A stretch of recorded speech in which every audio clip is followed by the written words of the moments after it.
And now, introducing the new SneakyG Man store on SD. All you got to do, go on to SD, type in SneakyG Man store, and you could get your very own Are You My Malacca shirt, Samsung cell phone case, or just a cap or a beanie. Let's go Giants. Ow. Hey guys, I appreciate you wanting to enjoy the show. First, I got to give a couple shout outs. First off, I want to give a shout out to dresscomfy.com. She has the latest and greatest for SneakyG Man merch. So please check it out. dresscomfy.com.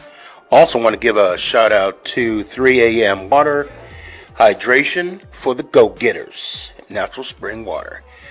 Go get it. Now let's go do the damn thing.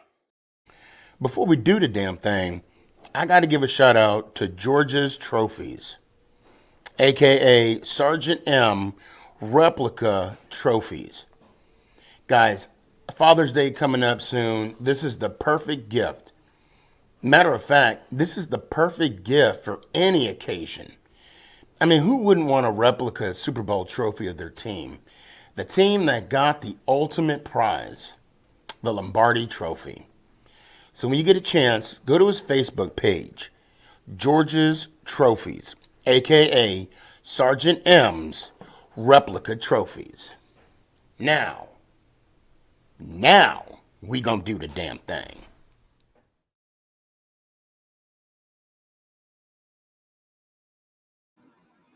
You're listening to Make It Count, the SneakyG podcast on Northeast Streaming Sports. Is this thing on? It's your boy Stefan, a.k.a. SneakyG. Yeah.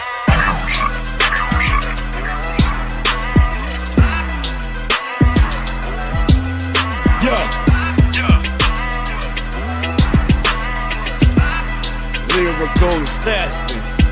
Yeah. Let's go, Giants. Ow! What's going on, everybody?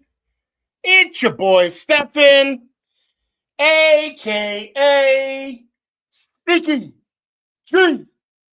The draft has came and gone. Joe Shane. You know what? Okay. I want to put Joe on the shelf real quick because I want to address something. I got Ant waiting in the backstage, but he's so engulfed in the Knicks game, he's probably forgot he's on the show. I'm kidding. He knows. Anyway, I want to tackle Shedeur Sanders real quick. Okay. Those that want a Shedeur, please raise your hand. Those that were disappointed that we didn't get Shedeur, please keep your hand up. Okay, now, first off, I want to hit something head on, like boom. And this is just my opinion. This is just my 2 cents, Gabe. I see you, and yes, matter of fact, I am going to put the link out. Hold on. I know you got to be happy, Gabe. I know you got to be happy. I want to tackle this head on, and what I want, and I'm not going to be delicate. I'm not going to be delicate about this situation. I understand the race narrative when it comes towards the New York Football Giants. I get it. I understand it. I hear about it all the time. I don't think that's the case. Now, have they ever, drafted a black quarterback? No, they haven't. Will they in the future? They would have. I guarantee you, if Cam Ward was available, that would have been our number one pick. If we had the number one pick, Cam Ward would have been I truly believe that. And also why I'm pushing back. And this is just my 2 cents. You don't have to take my word for law. And no, I'm not making this political. I'm just going to be straight up and honest and just say this, because I said it on my live after the draft. We're going to have, for the first time, starting the season, an African American start for the New York Football Giants. Simple as that. Now, also, I want you all to remember that the New York Football Giants was one of the first organizations that hired a GM who is also African American. And I'm going to be honest with you. I know a lot of everybody saying, "Oh, why does everybody got to put race in it?" Da, da, da. This is America. Okay, I take that for what it is. Okay, I'm proud for being black. I'm also Greek. Yes, opa. Yasu Tikanis. That's a little Greek for y'all. I am bilingual. Not fluent. Anyway, that's neither here nor there. But I am proud of my culture, of both cultures. And I am going to celebrate. I did celebrate the moment Doug Williams won the MVP. Anytime an African-American or a Greek, right, someone from Greece celebrates or does something that breaks the barrier of the social norms, if you will, I'm going to celebrate it. Okay. And again, I say that defending the New York Football Giants. I do not believe that they are what people say they are. Now, I'm going to move on. I hit that enough. I'm going to move on. Fast forward. Okay. Shedeur Sanders and Jackson Dart. Yes, when we traded up for the 23rd pick or 25th pick, I honestly thought it was going to be Shedeur or it's going to be Dart, one of the two.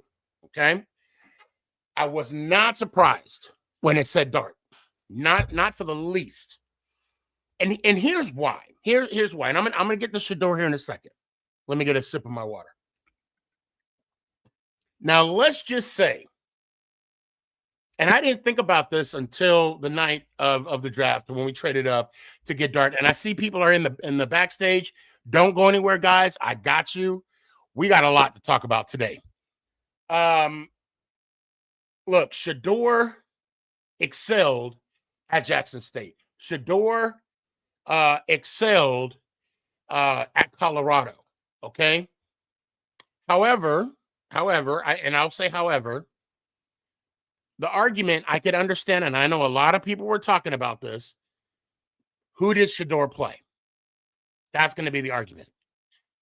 And why I believe the Giants went to Dart because of the success that he had in the SEC. Now, let's keep in mind, this young man was in the SEC competing against SEC schools, which is, debatable, the one of the biggest divisions in college football today. And he still broke Eli Manning's record. Still, without hesitation, without equivocation, he did it very demure, very, I don't even know how he said it, demure, whatever. Anyway, and another thing I want to say about Shedeur, you guys could Google, his downfall. We could blame people didn't like his dad. We could say he didn't interview well, whatever the case may be. We will really never know. And I'll tell you what pissed me off. Yes, I said the word piss because it made me upset.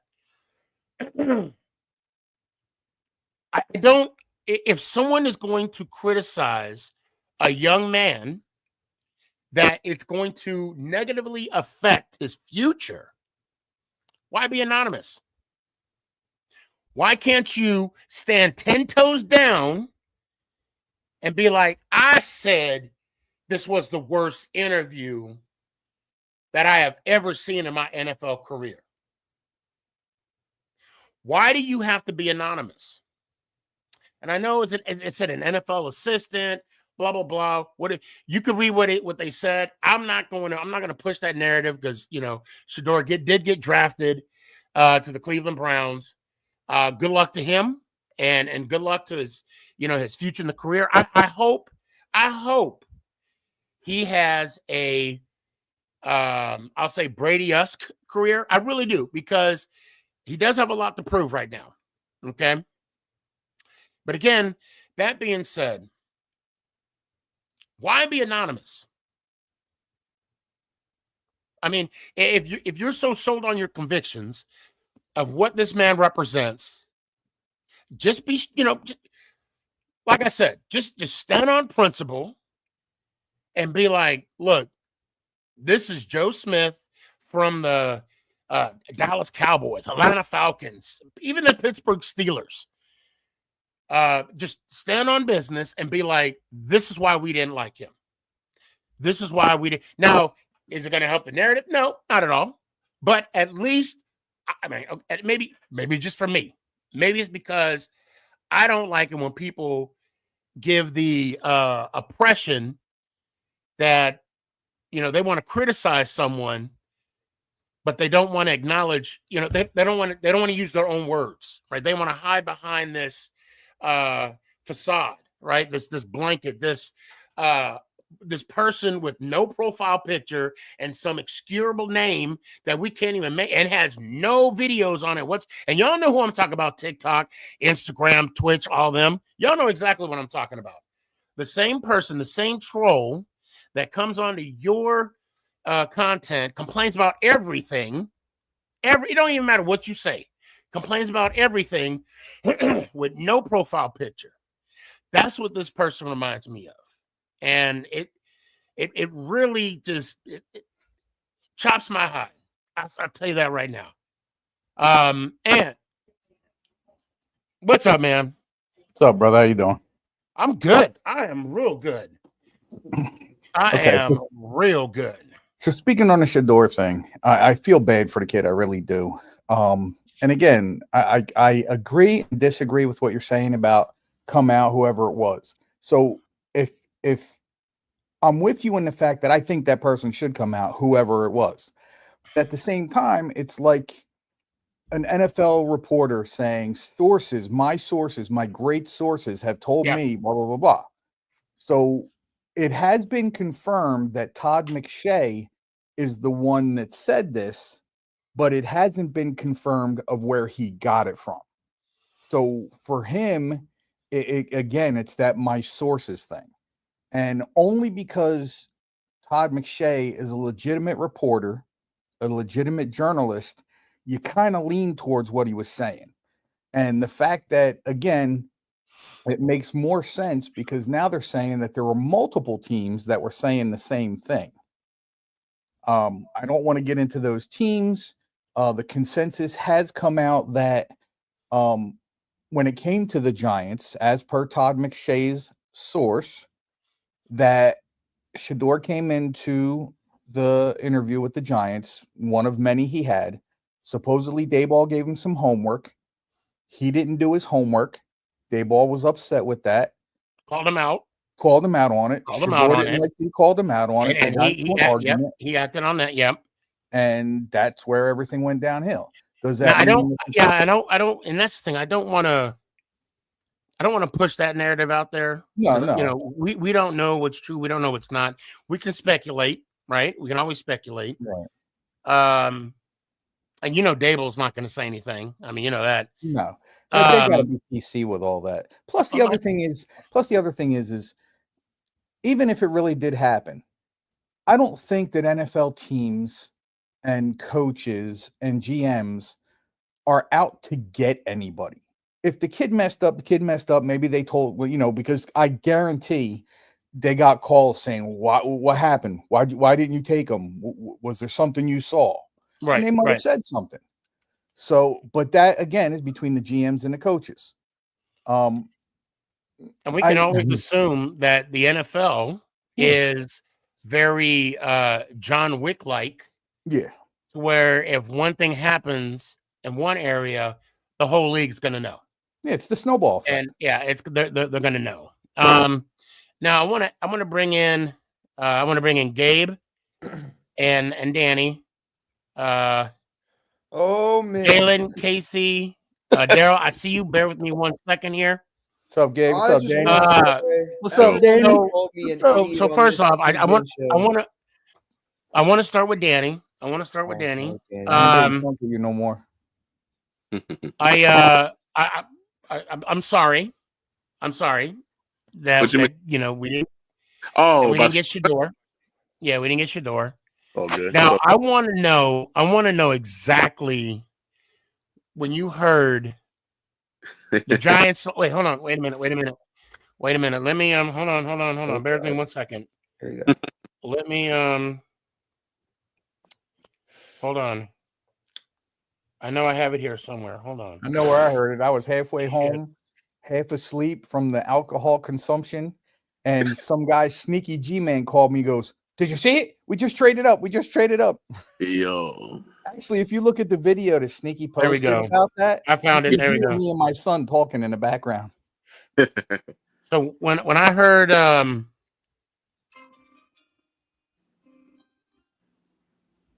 the New York Giants select in the NFL 2025 pick Jackson Dart, Ole Miss, what was the first thing that went through your mind?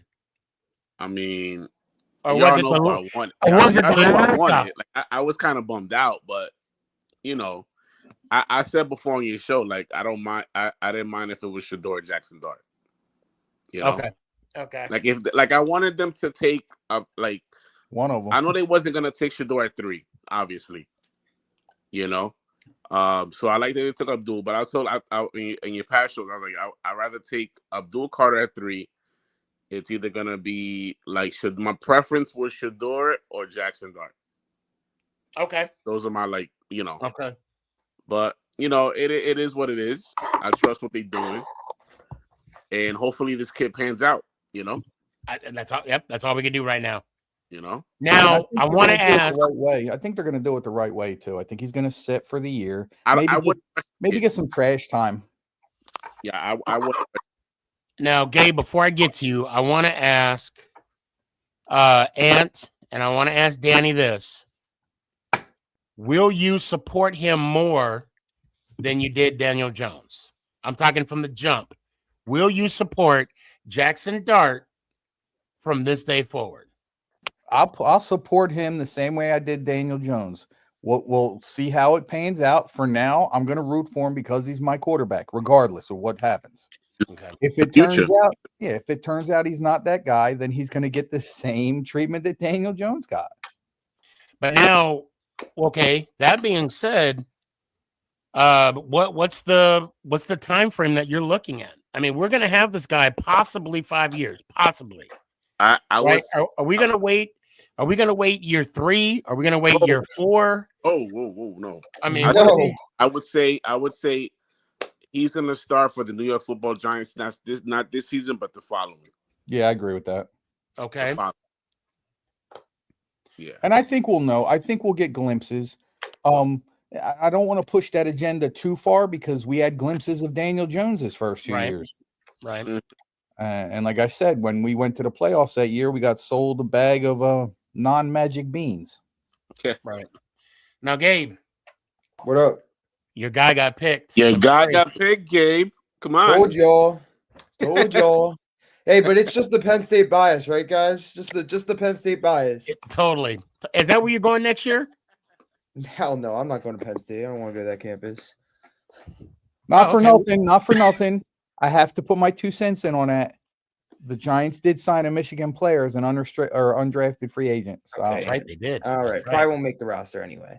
You're one guy. And they Ole Miss wide receivers too. So we also have Theo Johnson from Penn State, and thank you very much. What's that? We also Theo Johnson's from Penn State too. I forgot about that. Yeah, Yeah. so? he is. You said one guy. I got 2 guys. No, I'm talking about this year. All right. So before I bring in Jalen, Daryl, Sully, and who else is that? Who else is in Yo, there? where's the guy that told me I was stupid for calling Shador not as good as a first round pick? Where's that guy? Someone, where's that guy? Who you might have to remind me. He's talking You might about have to everyone wanted to sit here and call me dumb for telling them that Shador talking not about as, TP. yeah, everyone wants to sit here and call me dumb for calling out Shador for not being as good as people think he is. And what do Well, you know? hold on. What the draft proved about that situation was absolutely nothing. Shador could come out with Cleveland and be the greatest thing Cleveland's ever had and take them to the promised land. We Sure. don't know that. Yeah, no, I agree, but Yeah. I'm just saying, obviously, at terms of a prospect, wasn't as attractive as everyone made him seem. Obviously. And the sad part about that is, as fans, we don't know what happened. We can only Yeah, we speculate. don't. I mean, look, Ego. we can always speculate. Yeah, it could definitely be the ego. It could be multiple of things. Of course, I don't want to allege anything what happened during the interview. I want to see, and that's the problem with me. I want to believe that Shador did come to those meetings prepared. You know what I mean? That Shador didn't come to those meetings lackadaisical. All right, hold on. Let's go ahead. I mean, you don't go from being a first-round draft pick to being a fifth-round I look draft at pick. What's the up, whole fellas? Shador What's up, thing. fellas? What's up, TP? TP. I look at the whole Shador Sanders thing just like I did the LeBron thing. Daddy sparked him up. He's bringing him in. Whatever happened. Right now, it doesn't look good. But like I said, we won't know anything till we see it. When it came to Bronny does, I will give this to Bronny.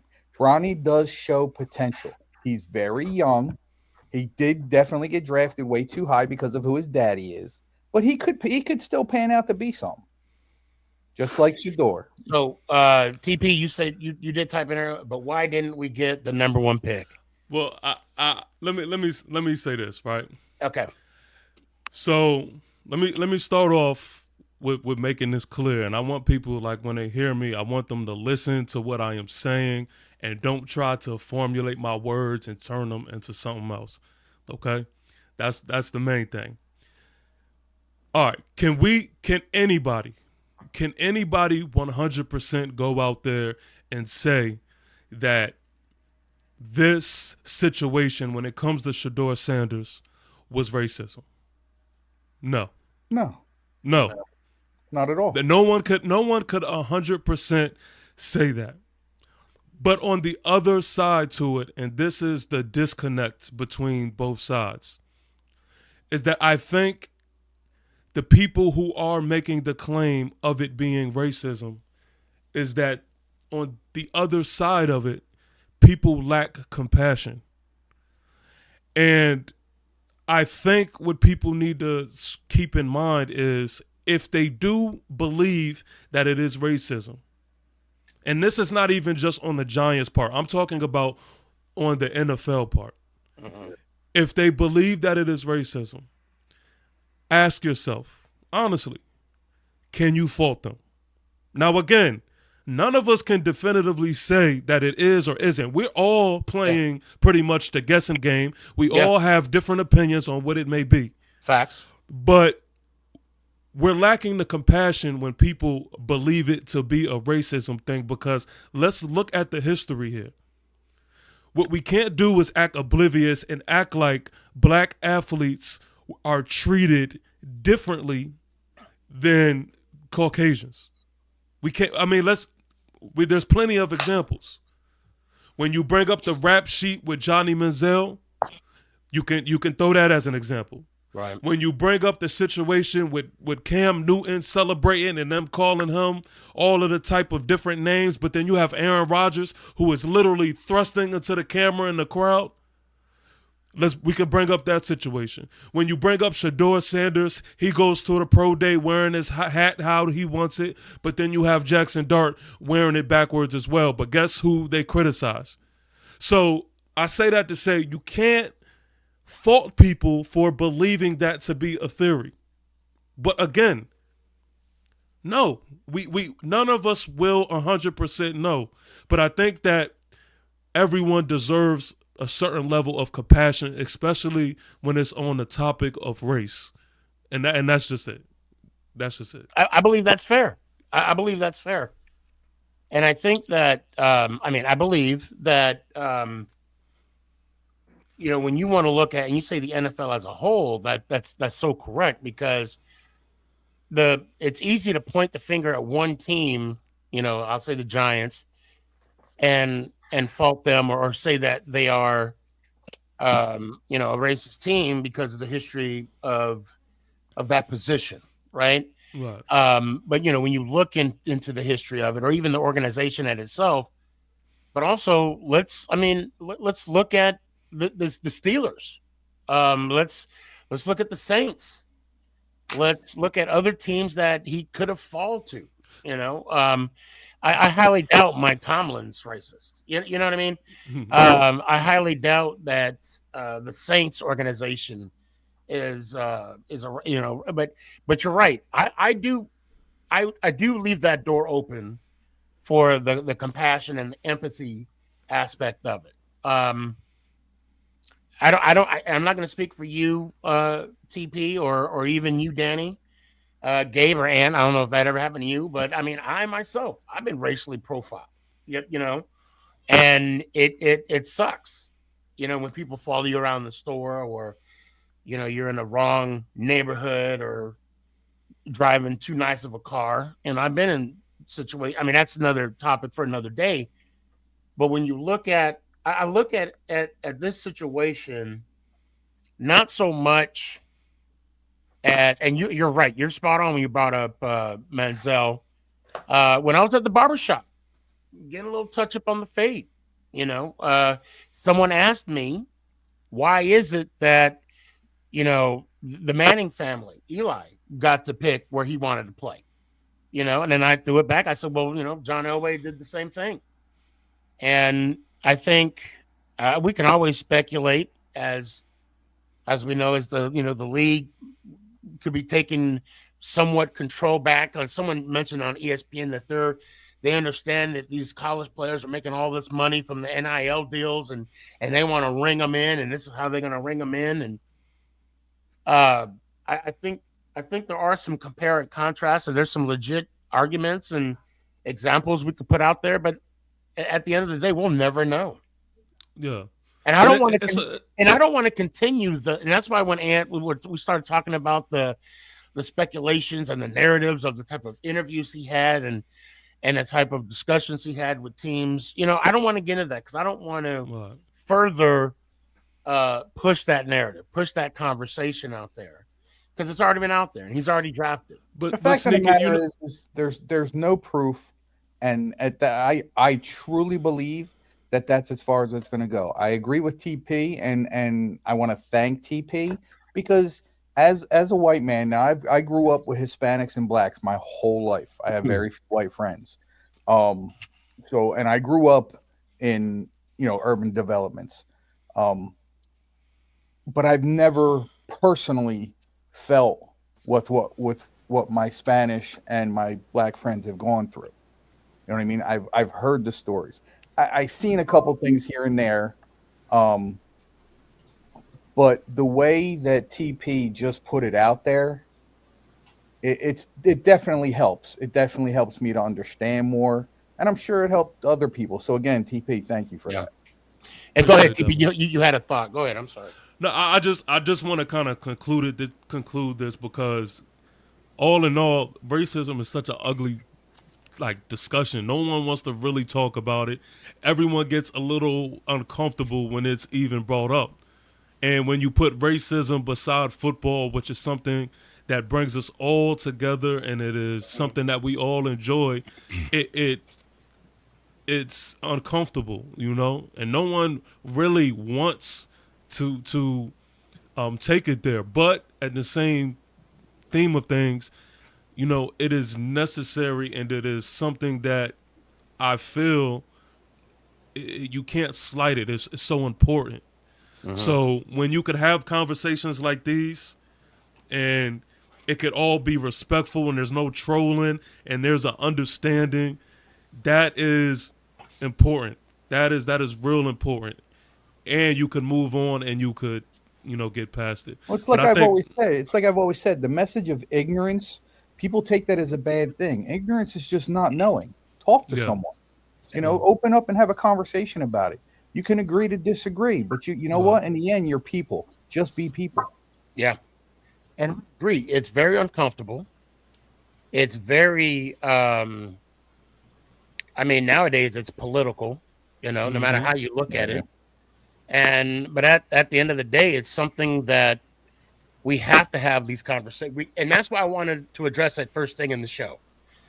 Because, I did a TikTok because I wanted to, and I normally don't do a TikTok on reaction. And my response was a reaction. And I felt I did it some just, but of course, when I go back and rewatch it, I always critique and criticize myself because I'm never going to I want to get my message across, but I'll never get the message across because no matter how the individual on the other end interprets what I'm trying to say, they're always going to misinterpret the message I'm trying to put out there. And I understand when you said, when you had that caveat, I'm going to say what I got to say, but just listen to the message, and that's exactly what this topic is, especially nowadays, especially now in this, this. But I have a big question for you and everybody else, of course. Casey, what's up, man? Oh, what's up? I got a big question because depending on how y'all answer this is where we're going to argue. Can we all agree? Can we all agree that whatever the reason is, again, we don't know, we could speculate, we whatever.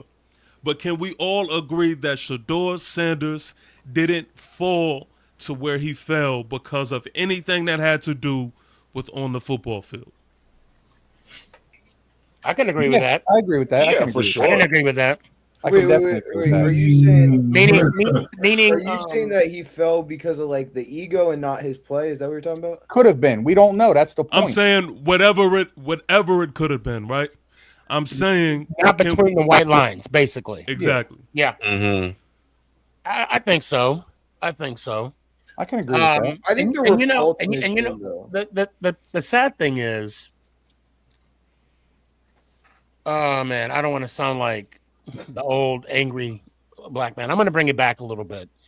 I'm going to bring it back to 2015. You brought up Cam Newton, right? And I wanted Carolina to win the Super Bowl. Okay. It was the week of the Super Bowl.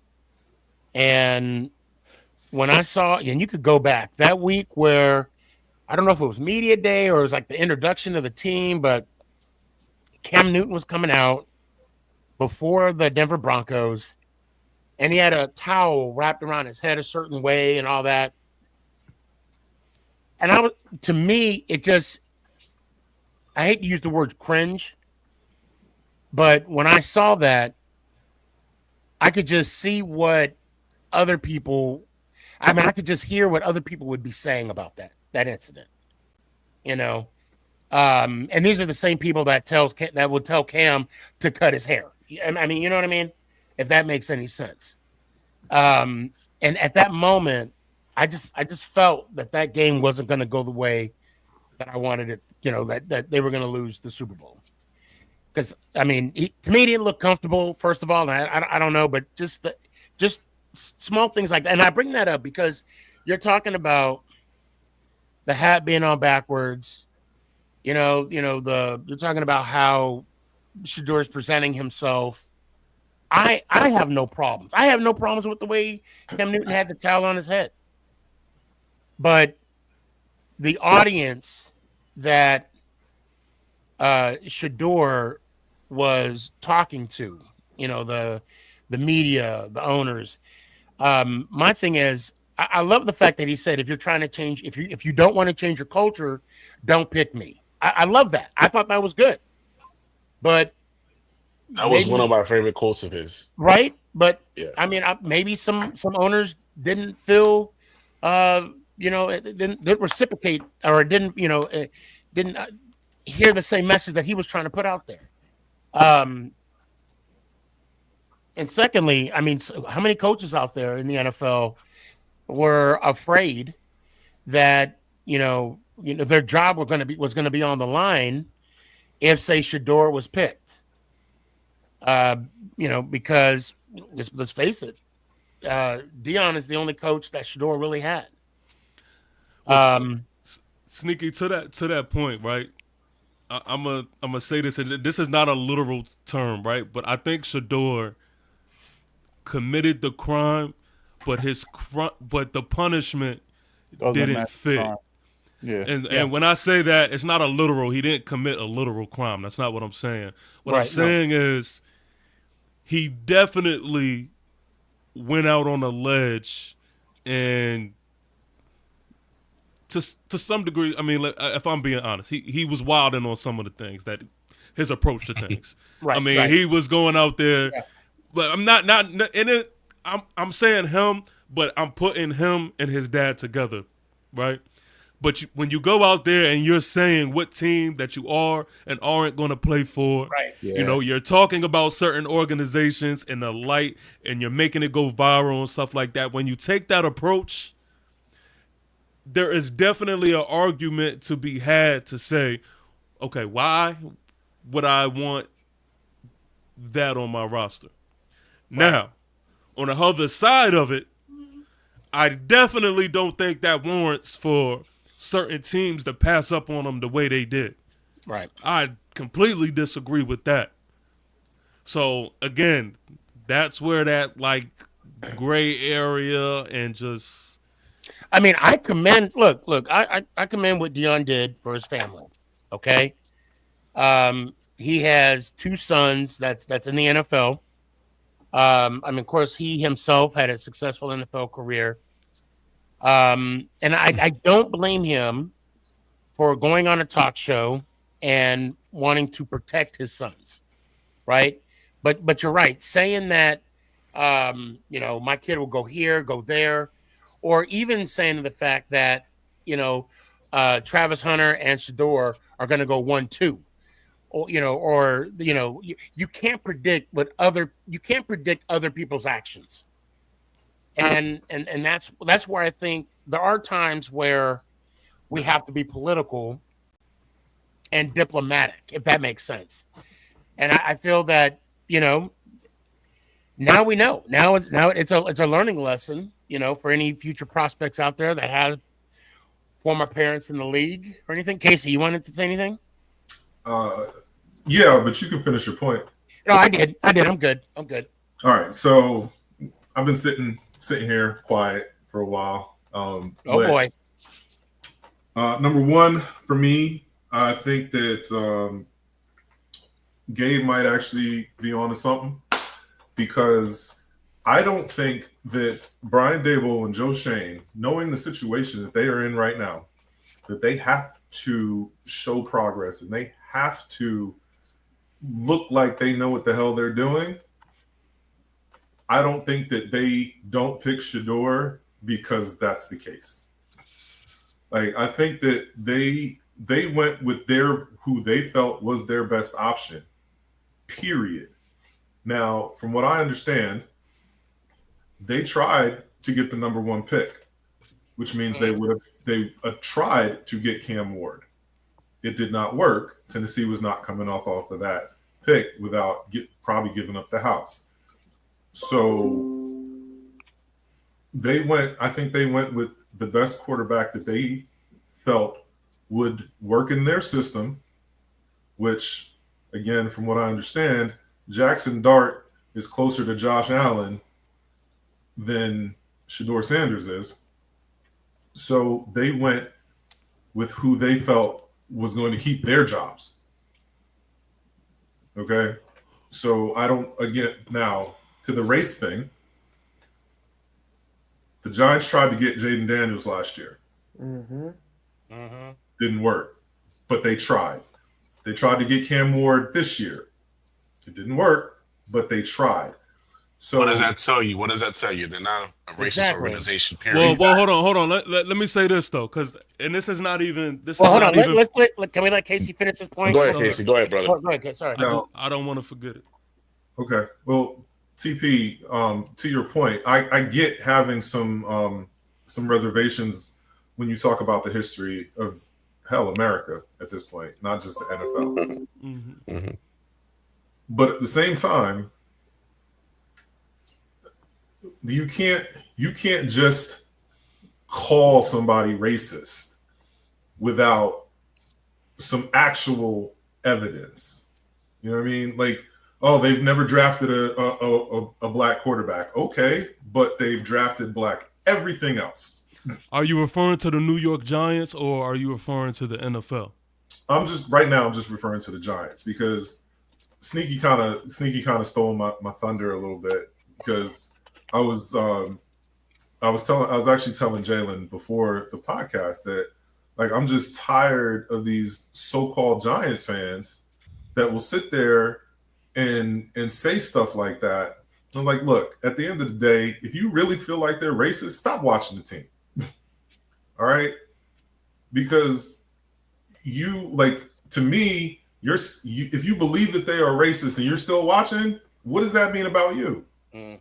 Right. And that's where I'm leaving. All right, TP, what do you got? Go ahead. I just wanted to like not. Is this not even coming from me, right? I'm coming from the sake of the argument, right? I just want some type of pushback. Mm-hmm. There are people who hear you like say that and would say, okay, but what does that mean? Oh, you tried, but you didn't do. And they will look at that as, okay, we don't trust, if let's say, if they view someone as racist, their trust is gone. They don't trust anything that you do. Right. So they look at it as, yeah, okay, you may have tried, you may have put something out there so it seems as you tried, but did you do? And that's how people may view that. Okay, right. You tried to get Jaden Daniels, but did you? You were in a position to get a Cam Ward, but what you do? You won a meaningless game. There's still no answer as to out of all of the games you just magically just decided to have superpowers and win that game. And all that was warranted out of that was for you to lose a draft stock. So you do you understand what I'm saying? Like let me say one thing real quick. Okay. One, Indy lost that game more than the Giants won it. Go back and look at it. Indianapolis played like trash, especially defensively. But the thing about it, when you are ready to call when you are truly ready to call somebody racist, you're right that you have no trust, that you don't trust them anymore. So if you don't trust them, again, why are you acting like you're part of the fan base? Why are you acting like? Right. Why are you? Why are you going to spend your money on the tickets? Or play pushback. But hold on. But this what I want to push back on because I've been challenged, right? Mm-hmm. I've been challenged, and you're right. What if people do say, you're trying or you tried or you tried? Okay, but let's talk about what we did. Okay, what we do. We are one of the first organizations to hire an African American GM. We are one of the first organizations to have a head, not an assistant, but a head medical director who's also African American. We at the present moment we have 2 of the 4 African American players, the quarterbacks that are African American. That's what we've done as of yet. And the fact that, they did make an attempt for Jaden Daniels. They did make an attempt for Cam Ward. Look, I don't blame Joe Shane to do a Ricky Williams trade to prove to the world that, the New York Football Giants aren't racist. And I do have other evidence that I don't mind giving the discussion off camera because I don't want to get too deep in the political realm, if you will. Mm-hmm. But I feel again, and yes, they have made the effort. I keep saying we, like I'm a part of the like I'm on the payroll or something. But they have made efforts, and to me, what I see is a team that is diverse. that do have equality and inclusion, if you know what I mean. So just as a small caveat, not really a caveat, but just to add on, they left a lot of white quarterbacks on the board last year too. Yeah, yeah. Like, so it wasn't like you knew that it's not a white or black thing. They're looking for something particular. Now, I do want to change the subject real quick, right? I do want to talk about a white quarterback that we did draft, Jackson Dart. Baller. I'm saying that facetiously, okay? I'm trying to, and being sarcastic too. I love the fact what Joe did and how he did it. He did not. What's the word I can use? He did not Dave Gettleman this draft. If I can use that terminology. Just say Not shit, yet. man. Not yet. We haven't seen these guys play. Well, hold on. I'm saying like in this draft, right? Because he did not cost us next year. Okay. Look, next year.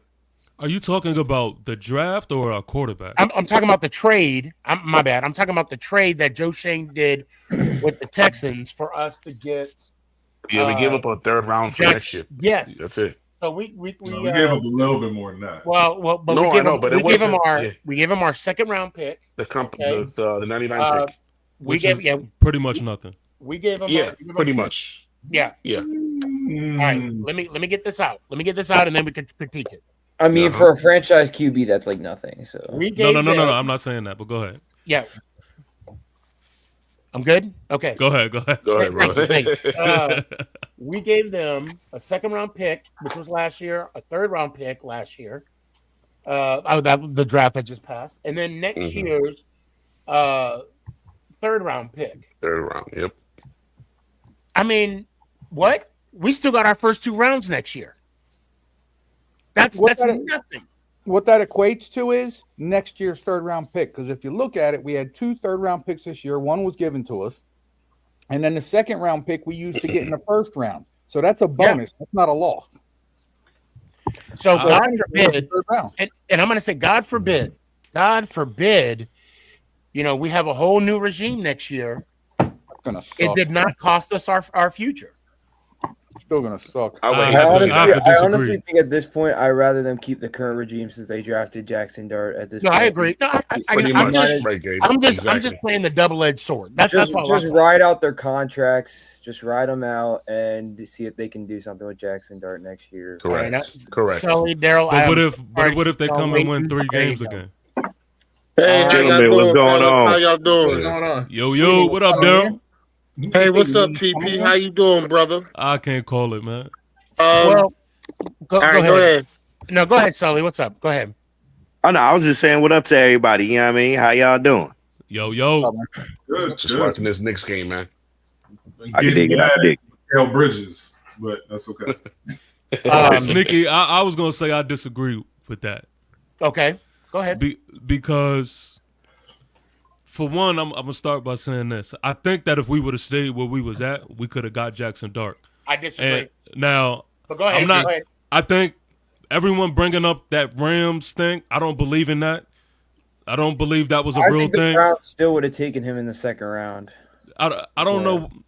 I don't understand like where that rumor came from. And in order for me to believe it, I would have to see a reliable source to back that for me to believe that. That's for one. For two, when people word like a third round pick is just like something small, I just disagree with it. Now the second round, that was nothing because basically all you did was move up, blah, blah, blah, whatever. Right. But a third round, you could have got some talent in the third round. We did. And next year's that a third rounder to me is valuable. So when people just brush it off like, oh, all we did was give away the third round pick, especially when I think that we could have got Jackson Dart where we was at, I think we did kind of How is that not a foul on Tobias Harris? So the only saying. reason why No. the only reason why I'm going to push back on the Rams thing is because the moment Dart was taken off the board, the Rams traded. But They that's not what traded that out of the means. first round. But that's I not don't what think, it not I don't means. think I don't think the Rams wanted Jackson Dart. I mean, I think that was kind of BS. But I think also you have to think about first of all, with the quarterbacks, there's that 5th-year option that's attractive in the end of the first round. Yeah. And then also the Browns were ahead of the Giants on day 2 as well, and they did like Jackson. I think they Dart. would have grabbed him. I think they would have Yeah. grabbed him. They did like Jackson. My Dart. Right, feeling but is if you're this. telling me Here's that exactly what happened. Here's exactly what happened. Brian Daboll, they figured out whatever they wanted to do about the whole Shador thing. Brian Daboll saw a guy he wanted and went and got him. End of story. That's what They that's swung for the exactly what that fences was. and hit a home run, I think. You know? That's what he wanted to do. But that's what you do if you believe in the quarterback. Now, granted, I'm not saying what he did was awful or anything like that. But I'm just saying when people word it like we just gave up nothing, I just disagree with that. But if you believe that Jackson Dart is going to be that guy, then yeah, you go get him. Right. I disagree. Y'all know who I rock with. I mean, I believe Shador Sanders is a better quarterback, but anyway, it's not about what I think. I'm a fan. At the end of the day, Coach Dable, if you believe that's the guy, I mean, yeah, you go get him. I don't think the whole Shador thing is over by a mile because here's the dilemma I now. don't think it is either. Here's the dilemma now. In the quarterbacks room, they have 5 quarterbacks sitting there right now. Yeah, it's crazy. Going to be a He fight. gonna beat out all of them. Wait. We got 5. No. The Browns have 5. Cleveland does. Oh, I'm okay. I was gonna say, did we pick up someone from UFA? No. But I And- think the competition is going to be between Kenny Pickett and Shador. Honestly, Well, Well, hey, Danny, to that, I heard reports that the Browns aren't picking up Kenny Pickett's 5th-year option. why would they? Yeah, why would they? That would actually be a smart thing. Well, the other thing is, too, look at the kid they drafted But then before again, the Shador. Browns aren't known for making smart the decisions. Dylan Gabriel. You got to look at him. Why would they waste a pick on him only to go get Shador? Thank you. That makes no sense. I just don't get that either, bro. That was so stupid. Look, the You know what I Browns, think? the Honestly, Browns drafted 2 quarterbacks and 2 running backs. I hate to say this. And I this hate to is why- say this. This is why the Browns will never be that organization because instead of it didn't matter who they picked, Shador or Gabriel. The fact of the matter is Clint, I'll bring you in a with sec. either one of those guys, they basically treated the draft like, we got everybody we need. We can grab whoever we want. And that's not how you treat a draft. I don't care if you're drafting the very last guy in the draft. That's how I felt about that. Cleveland basically drafted Shador out of pity, honestly. Oh yeah, for sure. Well, that's Out of pity. Cleveland had I had a plan, and it was absolutely brilliant. And it's very rare I will ever say Cleveland is brilliant at anything. Okay. Do you think Shador will definitely pan out Are for you them? talking about their plan or what they actually did? Here's their plan, point blank. You draft 2 mid-round quarterbacks. You see what you got in them for a year, and you got 2 first-round picks next year and a very good quarterback draft if need be. Oh, That's that's not right. What? That's not genius. I'm sorry, but that's not Bro, genius. That is really genius. not Why would that you force the pick big. this year? There's no good quarterbacks this year. But you wasted 2 picks on quarterbacks. Then. Wasted? Yeah. They took a chance. The way you're saying it, it sounds like they wasted them. They took a chance. Yeah, you about to take a chance. You took a chance, all right. If one of those 2 hits, if one of those 2 guys hits, okay, Mhm. and they go in next year having a quarterback actually that they feel like they can develop, okay, they have 3 more years extremely cheap on that contract, and then they get 2 first-round picks to build around them next year. If neither one of them pan out, they have enough ammo to go get any quarterback they want, basically. I have And a then question. actually, they could probably trade those for some draft picks too. Well, I have a question here, real quick. So, if you're under a rookie contract, can you negotiate to up your contract within No. that 4 or 5 years? You got to write it out. I 100% guarantee you that if Shador ends up being the starting quarterback, that Mr. You think you'll Deion negotiate Sanders before that? will make a stink about that. You can do an extension. Didn't the Sanders boys change their agents to Drew Rosenhaus? I know Shiloh did. Shiloh did, I yeah. don't think, yeah. He said it didn't work out with my dad. That's what he said. Yep. Yeah, Smart man. I don't. What I can recall, especially with when Russell Wilson first came in the league, took the Seahawks to the Super Bowl, back-to-back years, playoffs, whatnot. He couldn't extend anything. They couldn't even increase his bonus. Even Brock Purdy, he had to play out his whole rookie deal before he could get another contract. And I got to tell you right now, with Dart being our quarterback, now is the time for us to make a run at it. I'm going to be honest. And I mean, with the defense that we have right now, obviously on paper, and I said it on TikTok earlier, my expectations for them is to be a better defense than the 2000 Baltimore Ravens. To make it a hot take, I think they are definitely a top 10 defense right now. Yes, right now. And can you imagine year two? My favorite word. Year two? Yeah. My favorite words on paper. Now all we got to do is translate points on there.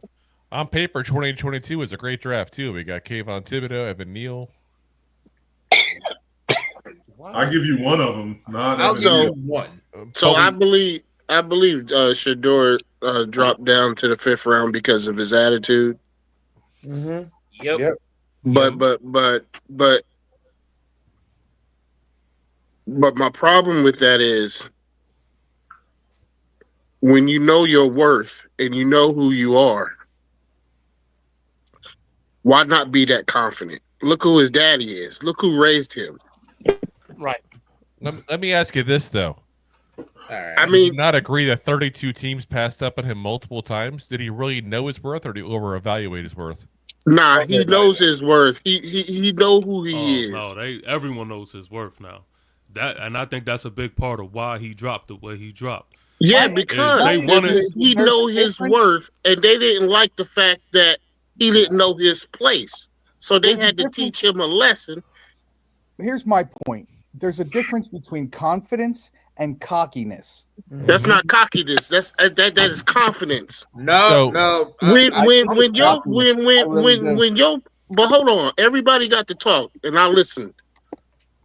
When your father raises you, he raised you a certain way, and when Dion raised his kids, he raised his kids a different way, and he raised them to be like that, to know their worth, to know who they are. So when you get a product of Dion, that's what you're gonna get.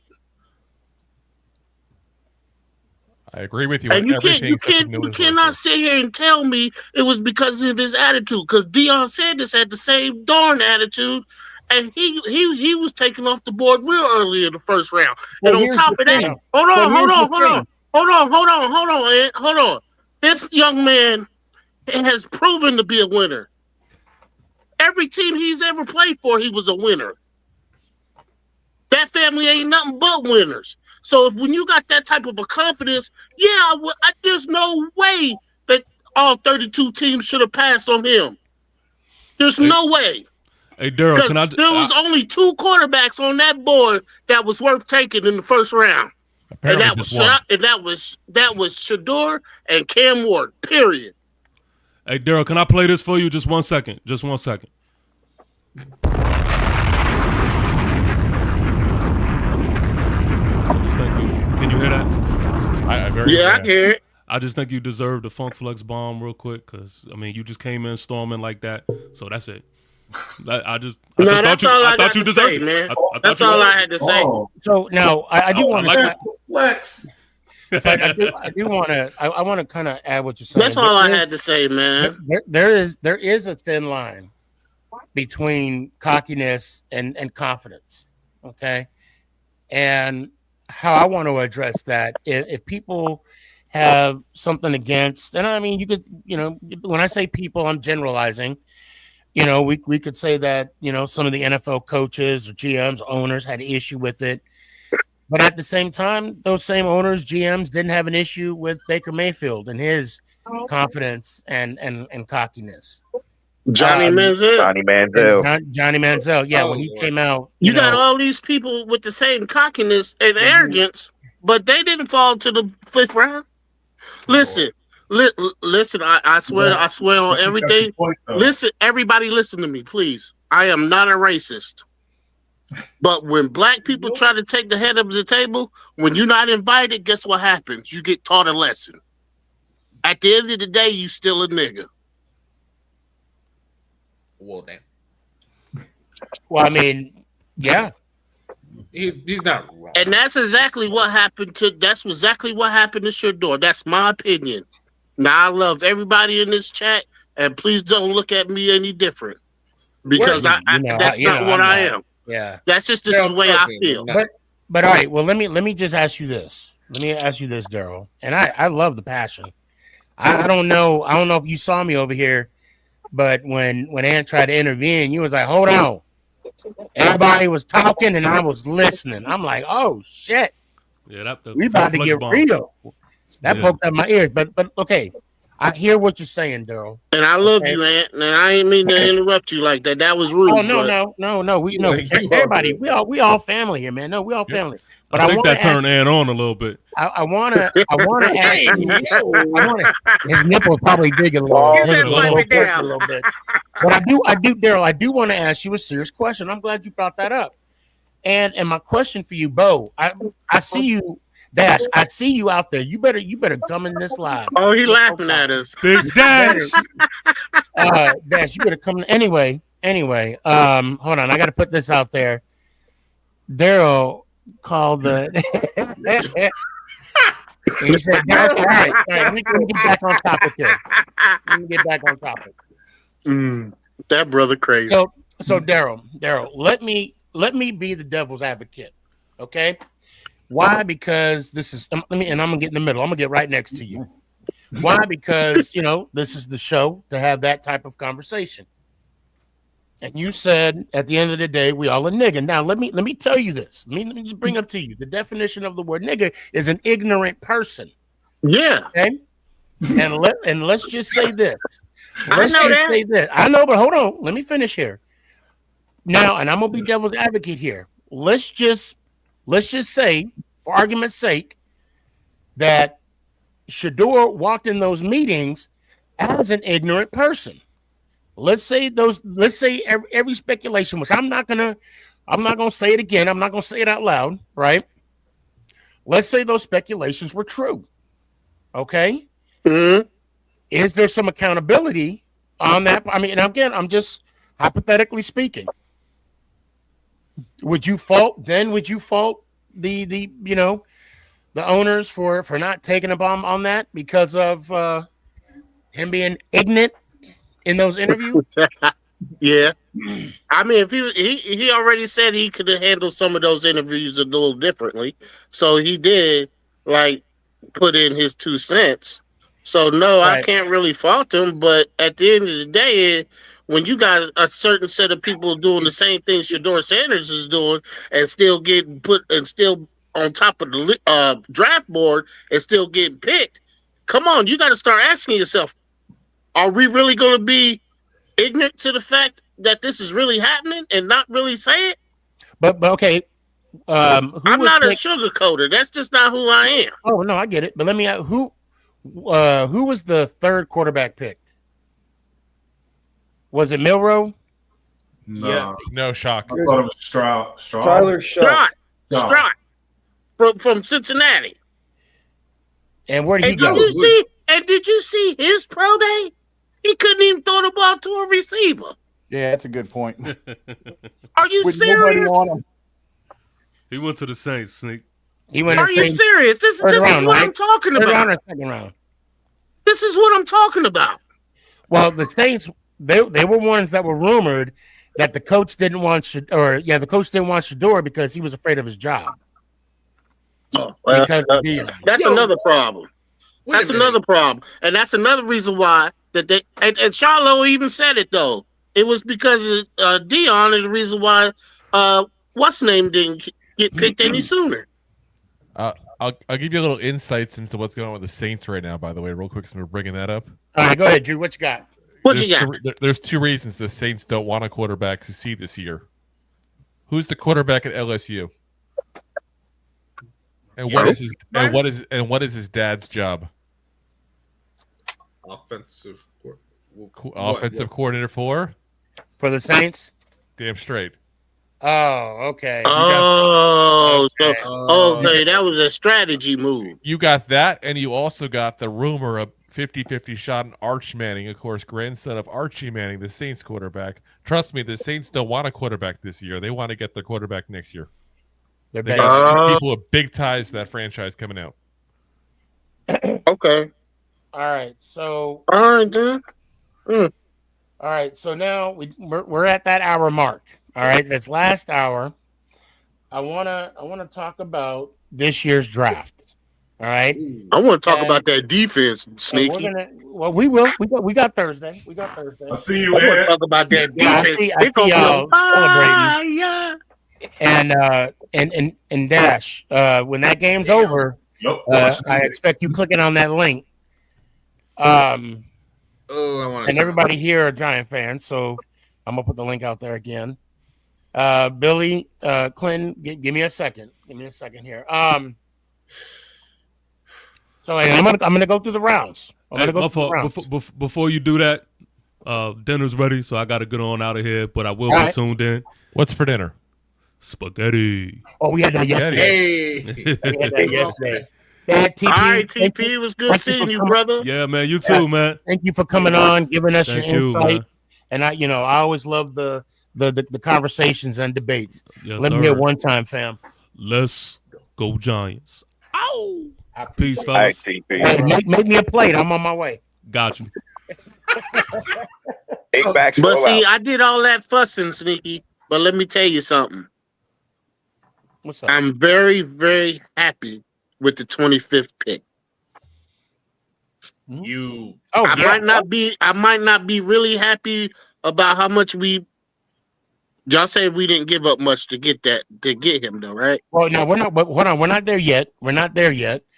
Okay, but I'm very happy with the pick. So yeah, and we'll get there. We'll get there. I'm Okay. really happy. But I am with Ant on this part. I really do hope that he sits the whole next year because I want him to grow. I need him to grow. Okay, Daryl, we're not there yet. We're talking about Carter first. We're gonna Okay. I'm sorry, Sneaky. I'm sorry. Yeah, we're going through each of them, right? So now Abdul Carter, Drew, what's your thoughts? So anybody knows my thoughts on Abdul Carter? I got a couple of issues with him. We talked about the personality issues, the tow truck driver being yanked out of his tow truck, and all kinds of issues with him personality-wise.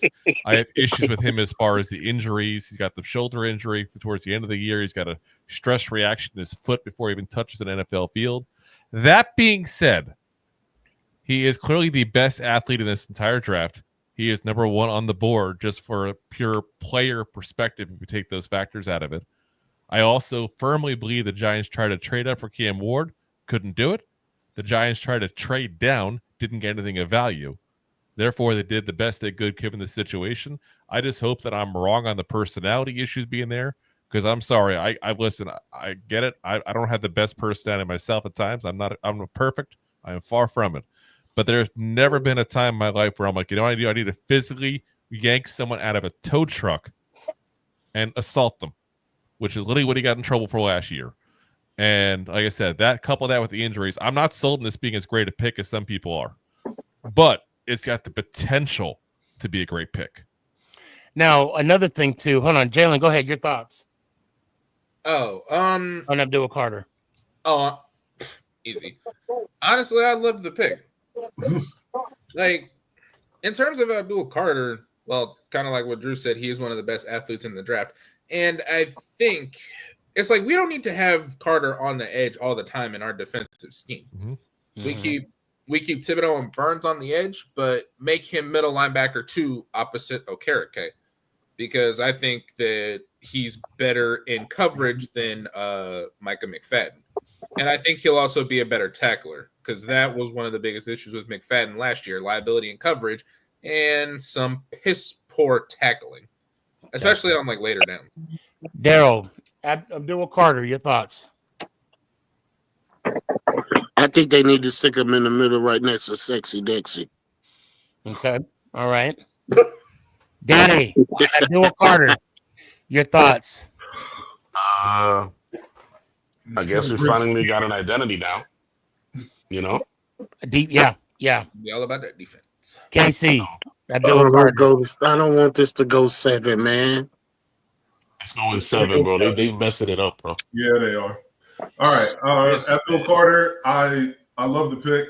I do believe he was the best player in this draft. I think that as he is a complete upgrade to the linebacking core. I'm not wholly saying that he is just an edge rusher. I think he is a true upgrade to our linebackers.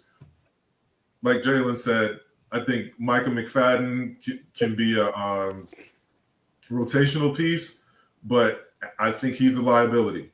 And I think Carter brings more speed, better coverage, better tackling to our linebackers. So that's very, very long and bendy. Gabe, I was going to save you best for Gabe. You still there?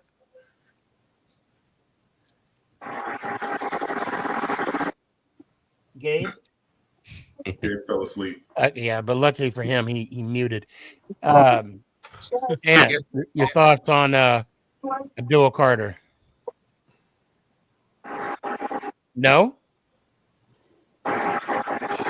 He's going to be great. Thanks, guys.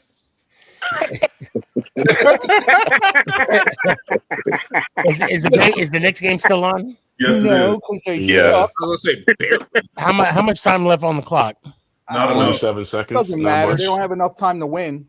They're going to game 7. They're going to game 7. Sully, your thoughts, Abdul Carter? I like the pick on Abdul Carter. Like I said in a previous show, you know, that matchup between him, Burns, and Thibodeau, I think that will definitely strengthen our defense and give us that old school feeling that we've been missing. Right. Mm-hmm. Like Drew said, you know, I'm a little nervous about the injuries that he has coming in, and knowing how injury prone the Giants have been as of late. But if all plays out well and everybody stays healthy, I see him having a big impact on that defense. You know, I got to tell you right now, and I'm going to use the ant word. Carter has some chutzpah. He has some big old chutzpahs. Chutzpah. What? Chutzpah. Is there a in there? If you want L'chaim. Chutzpah? Okay. That's all there's The reason, I don't know if you guys heard already, but he did ask LT if he could wear a 56. And LT said hell no. LT said hell no. It's LT no said number. And you know what though? And you know what? I love the fact LT did that because he's right. I mean, you can't blame LT, the Giant, Mr. Giant himself. I mean, that's not even debatable. Can you imagine the pressure?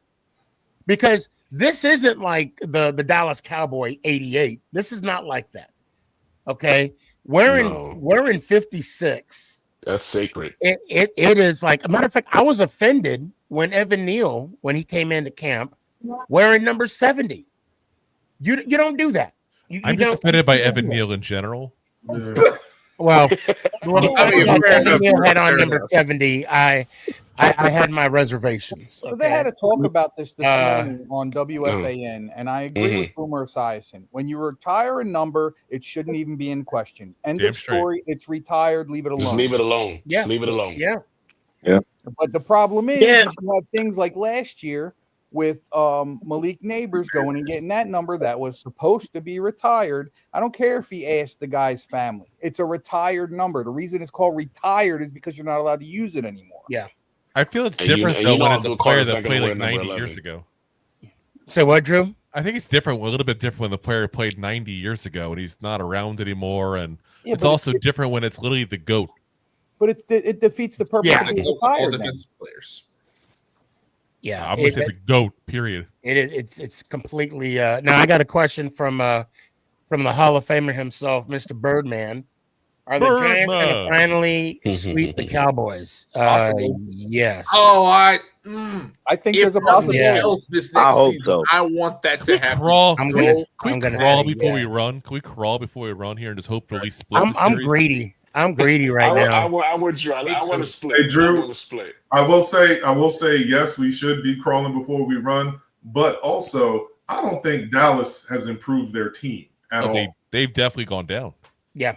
Like, And Birdman, I wish I was out there too. and they barely beat us last year. And I was worried that times. Ashton Genty might fall to them in this draft. I'm very glad he didn't. Me too. Though I will say, I think Ashton Genty is going to be like, what's his name that the Rams got there from Georgia? Gurley? Yeah. Ouch. Okay, now here we go. Pick number 2, Jackson Dart. Sully, what are your thoughts on Jackson Dart? I'm gonna have to do more homework on Dart. But I'm of the impression that I think we could have gotten him in the second round. So I didn't at the time. I didn't like the trade up to get him, but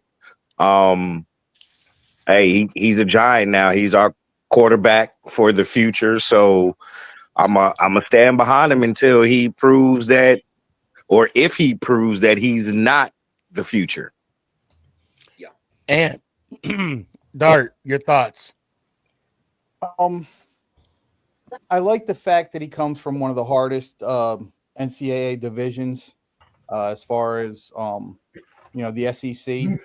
The guy has the other thing with Dart is of his time in the SEC, he's played 39 games. 39. That's a lot of football. So it's not like 39. It's not like he just showed up for a year or two. Like he played in the SEC. Yeah, because he was in. And he played for USC before that. Right. Yeah, right. USC and then Ole Miss. Right. So That's he's impressive. seen some pretty harsh competition. He's been in that division or that conference, and and he still put up pretty significant numbers.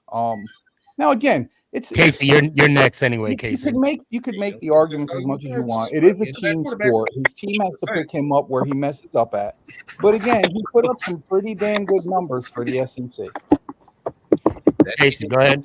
So to give you some pros and cons. Jackson Dart, if you look at his college career, has improved year to year.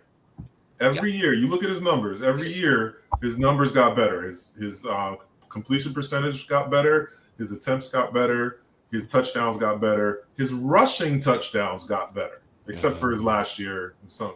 He had a lot more passing touchdowns. But the fact that he is a true dual threat, I do like. Now, there is a knock on him. He does seem to be a bit of a first read quarterback. Now, and it's the same knock we had on Daniel Jones. True. So that right there is the knock. But with Jackson Dart being able to come in, work with Brian Daboll from the get-go and not have to go through 3 different offensive coordinators before he got to Daboll. Hopefully. I think that they can Daboll can probably get him out of that sort of issue that he has. Yeah. Gabe, are you with us now? Yeah, what up? Okay, we're going through the draft picks, so you're going to get 2 back to back. Well, what you like about the Abdul Carter pick? Well, I like that we're pairing him with already a Kayvon Thibodeau and a Brian Burns. I think it takes a lot of pressure off Brian Burns. Is a star defensive end. He now has a star power matching him bigger than what Kayvon Thibodeau is matching. Abdul Carter should come and be a game wrecker from day one. And honestly, shouldn't have to play 100% of the time. It should be a healthy balance between him and Kayvon, which I think will make him even more explosive. If we're using him in situational awareness, that will make him even more explosive. He'll be a game wrecker. A lot of tackle for losses should be coming from him as well in the run game, which is kind of missing from the Giants. So I'm pretty excited for that, and he'll be a pass rushing force. So all right, now Jackson Dart.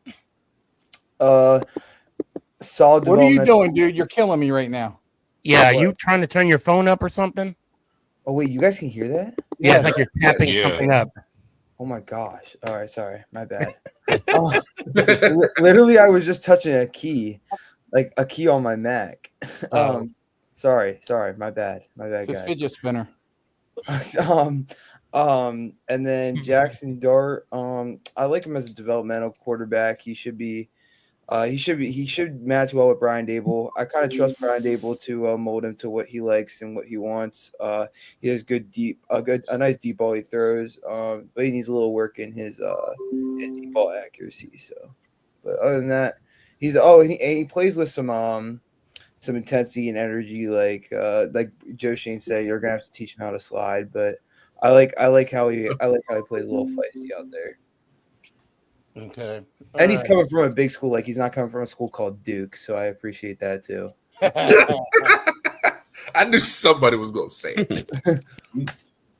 Okay, here we go. All right, hold on. I'm trying to pull up the... All right. So, Danny, Dart, your thoughts? I mean, if you guys haven't watched the John Gruden thing, football camp with Jackson Dart, you should watch it. It will definitely tell you a lot about Jackson Dart and what is he gonna bring to the Giants, because his football, he loves the game. He loves the game, and that's what I respect about him. He has upside, and like Gabe said, he's reckless out there. I like that. You know what I'm saying? He's gonna go for more yardage, but that's the only one thing he needs to work on, not to start running over linebackers. Yeah, Just we need him to slide be or healthy. go out of bounds. Yeah, we don't need two or 2.0. We need you to play 5 years and more. You know what I'm saying? We need you to. We don't want you to have a short career. You feel me? So yeah. I mean, let's hope for the best, and I'm good with this pick. I'm good. Daryl. Dart. He built my boy. He's built like Josh Allen 2.0. Right. Yeah. Mm-hmm. I mean, hell, he pulls the ball down. He runs over people. I mean, I see why. I see why Brian Dable likes him. He finally found somebody that is comparable, and to Josh Allen, and that's another reason why I'm not too messed up on the pick. And like everybody else has been saying, the man knows how to push the ball down the field too. And we're going to start seeing a whole lot more from Jalen Hyatt also. Oh, and Malik. Hey, listen, man. Hey, listen. I expect to see this young man. I expect to see this young man by week 10 or 11. Jalen, Dart, your thoughts? I was going to say I like Jackson Dart. He was honestly, he was one of my favorite QB prospects going into this draft. Okay. I honestly liked him more than I liked Shador, just because, well, I mean, I kind of got a soft spot for Ole Miss. You guys know why.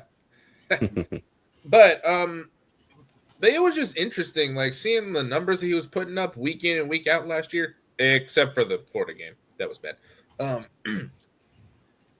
But I also like the fact that his deep, like, he has a great deep ball. Like, he works on his accuracy a little bit. He could potentially be a great quarterback for us. Thank you, Tanya. I got it fixed. Drew, Dart, your thoughts? So there's really two things that have thoughts on here. You got the trade is the first aspect of this, and then you got the player itself to get in the trade.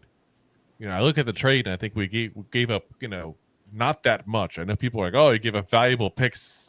We gave up barely a third rounder.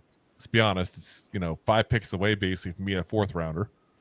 And we gave up a third rounder next year. We have no clue what the draft is going to look like next year. I have no problem with that, going out and using that little bit of draft capital to go get the player that the coach wanted. Because the biggest thing for me on this, and I'll be the first one to tell you, I'm not a Dart fan. I feel like I'm very much the pessimist in this episode. I'm usually not this pessimistic. I'm not a huge Dart guy. That's his job. But It's because of what you mentioned. That I look at the tape and I look what he does. He's a one-read option guy. I do think the offense is part of the problem there with that. I'll be honest on that. But that scares me after the last 6 years what we dealt with.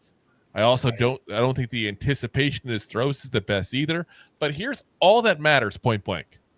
They couldn't get Cam Ward. That being aside, they got the best player to play the quarterback position in this draft in their eyes that they could get their hands on. They got the guy that their head coach wanted to coach. Now, you got a guy who, in many NFL circles, is considered to be a quarterback whisperer. I will always say I don't think that's the case at all. I can't name a single person but Josh Allen who developed under him. And Josh Allen, I think, would have developed under anybody, to be very frank with you. I think it's just his personality type. If you know the history of him stepping onto Wyoming, nobody wanted him in college point blank. He just had that drive. He's had personality. That being Jones made it to the playoffs. What was that, sorry? So Daniel Jones made it to the playoffs. I get it.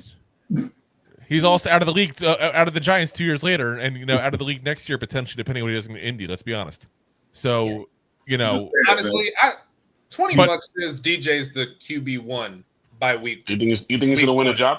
As long as he can throw over 50%, sure, he can win that job.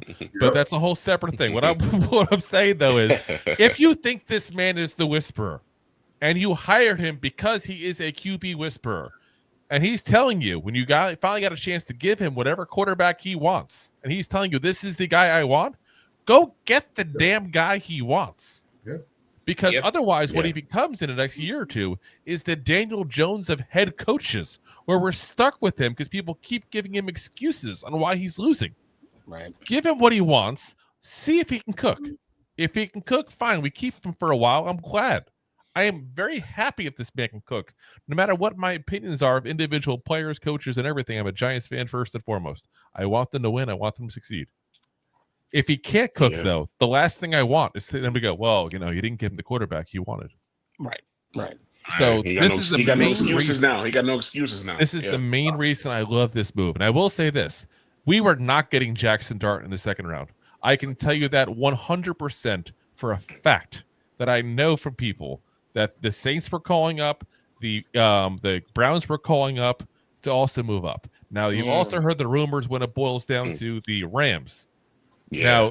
Now, if you listen to Jackson Dart, he said he spent the most time in this whole process with two coaches, Brian Dable and Sean McVay. And the second the Giants made their pick, who traded out? The Rams. Who did the Giants trade up right in front of? The Rams. What does that tell you? There's a possibility that I'm not saying it's a definite, but there's a possibility. But I can tell you definitely 100% for sure that the Saints and the Browns are both looking to move up. Again, were they looking to move up for Jackson Dart? I don't know. But there's too many variables. At least one of these had to be linked to Jackson Dart. Right.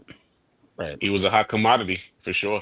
Because Shador was dropping. If you needed a quarterback, he was the next one. That was the guy. Yeah.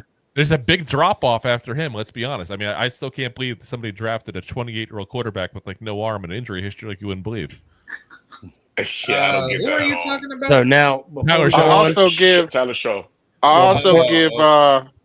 Hold on one sec, Daryl. And gotta get going. Go ahead, brother. Go ahead, man. Let me hear one time, man. I know you got to get to work tomorrow morning. Appreciate all you guys. I'm gonna keep listening. I want to hear everybody's thoughts on Cam Scatterbo. Love the kid. Think he's gonna be a beast. He's gonna definitely. He's not gonna be our main guy. He's gonna be the guy that beats people up, so our main guy can get more yardage. We got one more person. Hold on before Ed leaves. True. Hold on before Ed leaves. Ed and everybody else in this chat. Does the Scatterboo not remind you of? Hold on, we ain't there yet. I was just gonna say who I was just gonna say who he remind you of. He wants to go in chronological order. We're going in order. Yeah, let me hear one time, man. Have a good night, guys. Love you, brother. Good night, later, man. That's my drinking buddy. Appreciate you, man. Sneaky, I'm gonna head out too, real quick. All right, Gabe. Yeah, let me hear it one time, man. Later, boy. Later, Danny. Let's go, Giants. Ow. Appreciate you, Gabe. Have a good night. All right. Oh man. Okay. All right. Now, before I go to everybody, I'm gonna be honest. I like the pick with Dart. Mm-hmm. the reason why I prefer the pick Dart over, well, I mean, I was a Shador fan. I'm not going to front, but the more I got the thought about it, I like this pick because we could not sit Shador. There was no way in hell we could sit him and have him develop to put him on the field. You know, when his time would come. Okay, either it being this year or next year. But with Dart, He could sit it out. we could put him on the shelf, take him off, dust him off a little bit, wipe the shelf down, and put him back on there. That's it. All right, but at the same time, don't get too comfortable, Dart. Don't get too comfortable. And I know that real quick, and I know that it doesn't mean a whole lot, but we are going to see Jackson Dart in the preseason. Yeah. Yes, we are. Yes. You know, it does mean a lot because that's our future. You know, for what it's worth. Definitely going to go to them preseason games So now. And we will also overanalyze every single pass. Every single pass, incomplete. Oh yeah, every single one. Now, did you guys see the thing on? I think it was Bleacher Report did a video. I saw it on TikTok where somebody was pretending to be Dable, and he's like, "Draft board, dartboard, draft board." Oh yes, It's hilarious, hilarious. So now, does anybody and Drew? I think I know your answer to this, but besides Drew, does anybody have any information on Darius Alexander besides Drew? He knows. I don't have too much information on him. No. Casey, no. Daryl, No, I do not. I do not. But they hired this one offensive lineman. I don't know where he's from. Are y'all talking about the same guy, number 63? He's a defensive tackle. Darius Alexander out of Toledo. Yeah. Oh, the one out of Toledo. Yes. Toledo. The dude's a monster. Yep. Okay. I'm not too familiar with him. I'm going to leave this as an open discussion. Yeah. Casey, do you want to go first? You want to lead it? Sure. Okay. So right ahead. From what I was looking at, this dude enjoys moving people. And when I say I'm being nice when I say moving, he finds joy in just like road raging people, just knocking them over. Love it. Love it. So he definitely has like that dog mentality. He went to Toledo, so I don't know if he constantly looked like the strongest dude on the field, but he played for Toledo, so it's like. It's like on the one hand, but on the other hand. I'm just saying, like, that's funny. All right, Drew. All right, Drew, take it home. What we got? You want the full rundown on them? Yeah, go ahead. Okay, here we go. I got my full scouting report up here. Well, I mean, you got like a minute and a half. But okay, I'll micro machines this shit. Don't you worry, man. I will go. He knows how to do that. He knows how to do it. 6'4", 310 pounds. Last year, 12 games, 40 tackles, 8 tackles for loss, 3.5 sacks, 1 interception, scored for a touchdown, 4 pass deflected, 90.1 PFF grade, 13 All-MAC in 23 and 24. Excelled at the combine. Actually got noticed last year, and people were doing the tape on Quinyon Mitchell because he kept showing up on that tape last year when they were scouting him when he came in out of Toledo. Stronger than size would suggest. Great anchor when needed. A run stopper. The issues: over pursues and lacks finesse. I actually had a second round grade on him. I thought he'd go much quicker. A second round. We got him third round. Okay. That's a theme, by the way, for these day 2 and day 3 picks. Yeah. No shame. Okay. All right. We're gonna start with Drew on this one, and then I'm gonna go around with everybody else. Yeah, baby. Cam Scottaboo. Yeah, baby. Okay, first off, I just ask anybody to say his name 5 times fast and not smile. That's a fun name to say. It's a fun name. Yeah. It's like no matter how you say Skittles, it's just gonna sound sweet. No matter how you say it. All right, Skittles. I'm gonna micro machines this shit again. Yeah, go ahead. Okay, 23 years old, 5'11", 215 pounds, 23 at 784 yards, 9 touchdowns overall, then totally balled out this past year. 293 carries, 1,711 yards, 5.8 yards per carry, 21 touchdowns, 45 catches, 605 yards, 3 touchdowns, 93.3 PFF grade. Old school running back, downhill runner, no fear whatsoever of contact. This kid literally went to prove how tough he is his oldest brother by literally putting pads on and running into telephone poles. And that's not even a joke. That's literally a story. He's not kidding. I read the same thing. Damn good receiver. He's at every down back, potentially, depending if he meets his full potential. Here's his issue: is his athleticism. Speed is definitely a concern. and he has very limited bursts. So, like, if he's the guy that if you're expecting the Saquon kind of play, no, if he breaks it, someone's going to catch up to him. Point blank. Right. But Gotcha. I looked at him as I think he's the best, probably as a 1-2 combo because of the lack of speed. I looked at him immediately as a great person to pair actually with Tyrone Tracy Jr. I didn't think we had a shot in hell of getting him because I thought he was going to go with the third round. Me too. So we put third round, fourth round, but I really thought someone in the third round, because of the notoriety of his name, what he did in the bowl game and everything, I thought somebody would take him in that third round. I really think he's a good mix for us there. And what I'm putting him this way. Mini, because I'm saying this because of the size difference. Mini Brandon Jacobs. Mini Brandon Jacobs. Say it again. Mini Brandon Jacobs. Daryl, go ahead. Your thoughts. Scatterboo. Nice. Scatterboo. Scatterboo. Scatterboo. Daryl, your thoughts. All right. Scatterboo. This young man. You can't help it. You're smiling. I know. When I seen this young man running the ball, my first thought was Ahmad Bradshaw. Yeah. Minus the speed. Okay. Minus the speed. The way Ahmad Bradshaw used to run over people. Because that little thing used to run over people the way he went contact. He sure did, yo. Thing. No, for real, though. He did. Now, I'll be honest with you. We only missing one more back. And we missing a Brandon Jacobs. We missing one more. If you want to get back to true Giant football, we missing that. Baby. Now our defense is getting there. Nugget, what's up? Nugget. Hey. Everybody keeps saying that they don't want this Carter guy to be every down. They don't want him to be on every down. I do. Abdul. Wait, who's Abdul Carter? We're going back to I want him on every down. Well, we're talking about Scatterboo. Carter was 15 minutes ago. I know I'm all over the place, Sneaky. Oh, okay. I'm keeping you on that. I'm all over the I know, Sneaky. I know, brother. I know. I'm just all over the place. I'm just all over the place. I'm sorry. No, you good. You good. Jalen. But Scatterboo, he's going to be a true running back. There you go.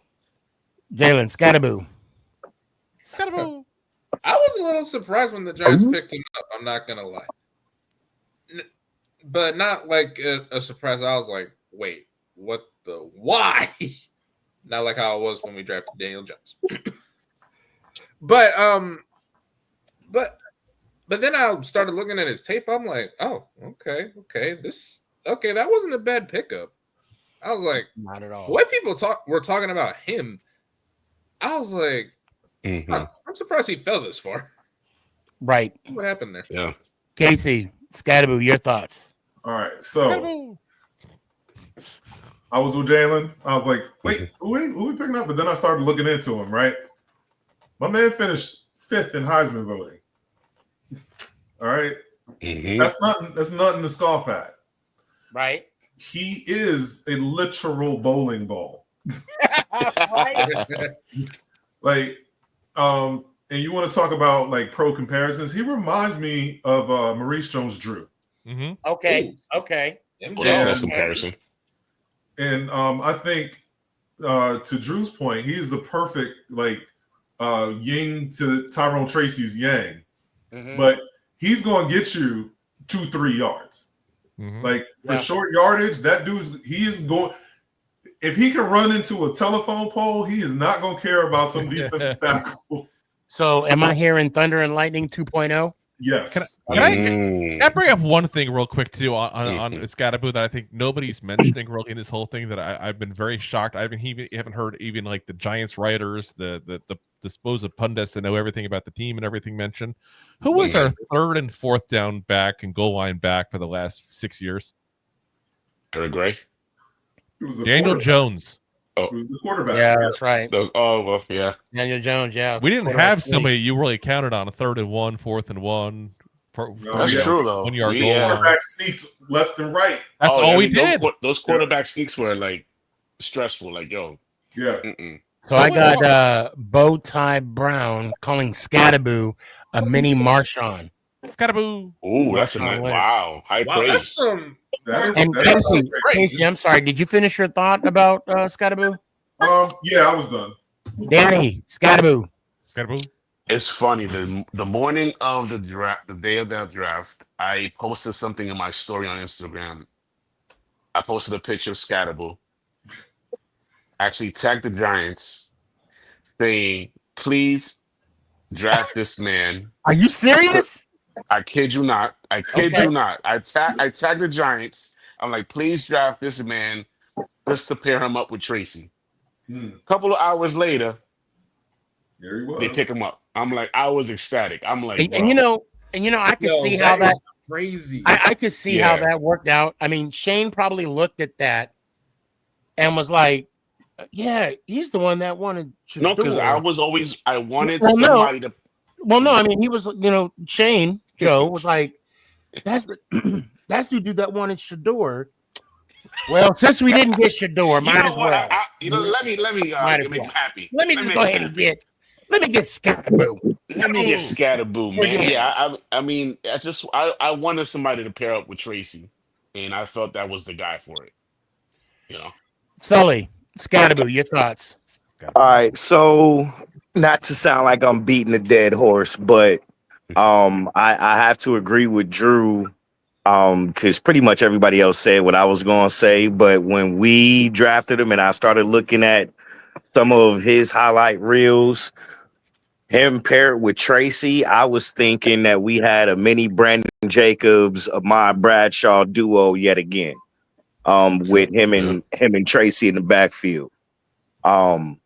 Yeah, man, the man will run through a brick wall. I mean, if he running that telephone pose,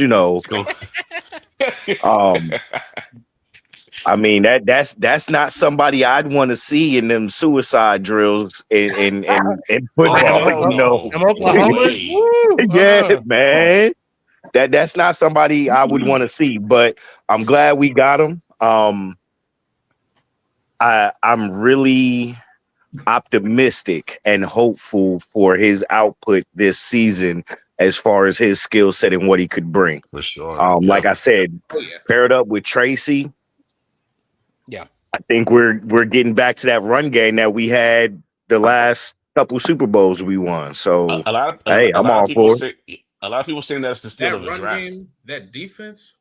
Yes, that round. Yeah. Now, hey, let me tell y'all guys something right now. When I was busy when that draft pick was coming out. So when I went back to see who, because I have the alerts on my phone, it showed it showed the fourth round waiting on pick, and when his name came across my phone, I said, "No way, no effing I didn't way." believe it either, bro. I was like, "Wow, guys, I want if you're watching this, listening to this, whatever the case may be, if you don't know who Scatterboo is. Oh, you better watch the tape now." Was it the Peach Bowl, Drew? Yes. He ran. You gotta listen. If they would have won the game, it would have been on his back. I would go back and I would watch that game. That Arizona team, that Arizona State team was a completely different animal. And I'm an Arizona Wildcat fan. Wait, was it the Texas? Yeah, it was the Texas game, was it? Or was it the bowl game before Texas? That Scatterboo went off on.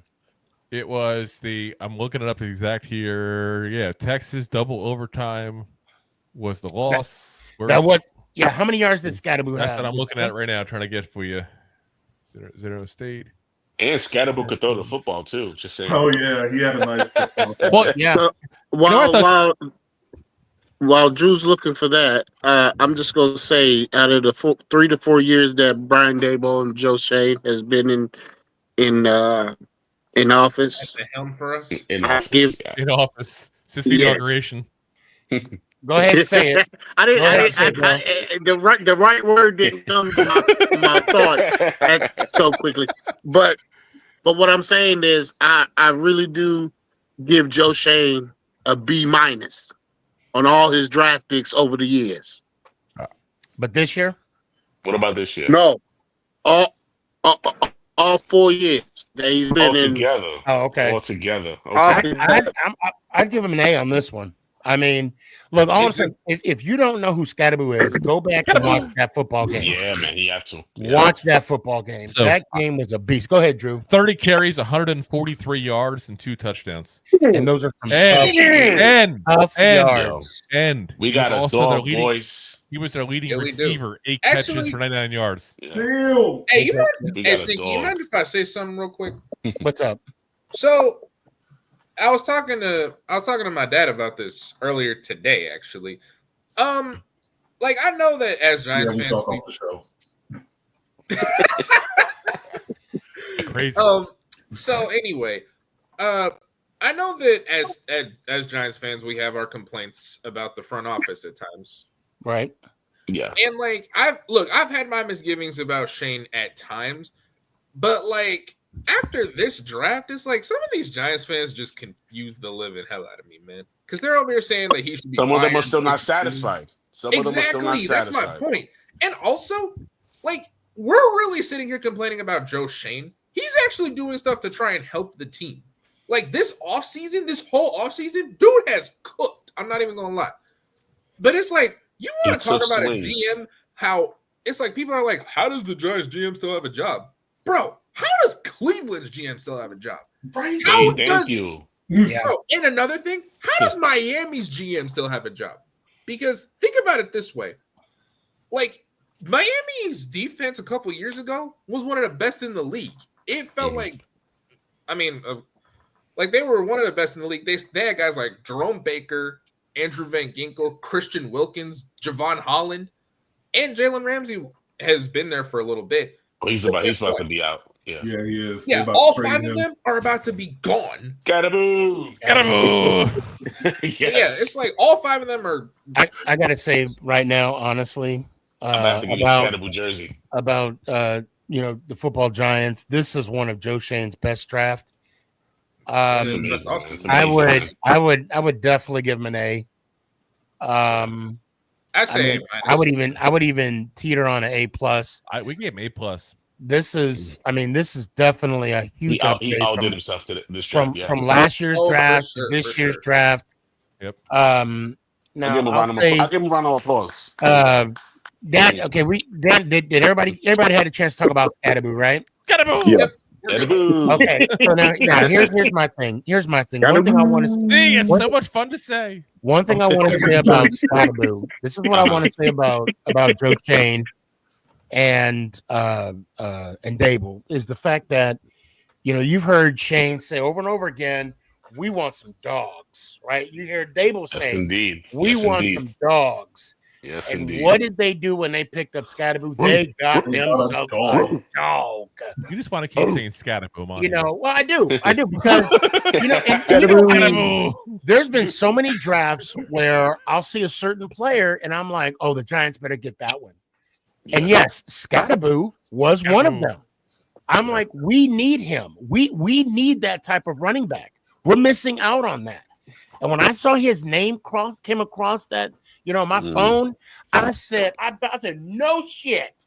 And of course, Mama Boss like, what's up? Who we get? She was this year. I was impressed. I will brag about my wife. She was more into the draft than I was. She was invested, huh? She was invested. I love it. Love it. She got mad at me because I didn't know who Darius Alexander was. I'm like, I don't know who he is. You don't know? What do you mean? You know more football than I do. I'm like, I don't mean I know who he is. Oh, and now, no. Before I go on, because I know we got 10 minutes left. Does anybody know the offensive lineman Marcus about? Oh, the one that blocked for Tracy? About, yeah. The guy that blocked for Tracy? This that he went to Purdue.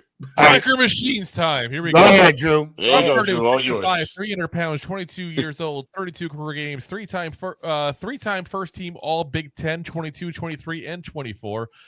Past game, 12 games, 74.0 PFF grade, first team All American. Played right tackle in 23 and 24 specifically. And then also played 647 snaps during his career at right guard. And I'm telling you right now, point blank, his tape and guard is actually better than his tape and tackle. He went to tackle to help out because he didn't have a right tackle. I think he actually hurt his draft stock by playing right tackle. I think he would have been like a day 2 pick easily as a guard. So I actually like that about him. He cost himself money, but that's a team player right there.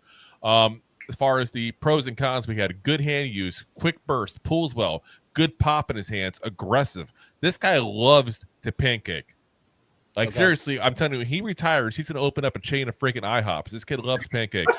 Love it. Here's the downfall. Love it. He's got to add weight. The one was thinking IHOP. He is a little slim. Yeah, I saw that. So here's the thing. If you want to move him into guard, which I think we should, to me, I'm really hoping we don't Josh Azudu this thing because I keep hearing about him at tackle. His arms are too short to be playing tackle position in my eyes. And I look at him playing again. The tackle, the guard play was better than the tackle play.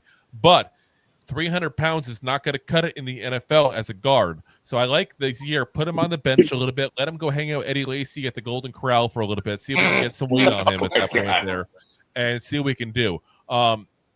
He does have some trouble, hesitations, and stutters, almost like when when you see that they go make that quick move at that point and then change reverse course mid-move. That's one that seems to really throw him for a loop there. His anchor also could be a little bit better. I do think some of that is form. I think some of that also is, again, though, the fact that he's giving up weight to almost everybody he plays against. That's part of that there. I had a round 3 grade in this kid. Point blank, we were screaming for him to be the pick for round 4 over Scadaboo. Because I did not think there was a shot in hell he'd be there in I didn't round think 5. Scadaboo got would him be at there. 7. I thought he was gonna go. Okay, now we're gonna micromanage this mother because we got like 8 minutes. What's the next one out? What's the next Anybody one? know Thomas Findun? Oh, the tight Anybody besides Drew? Does anybody else know?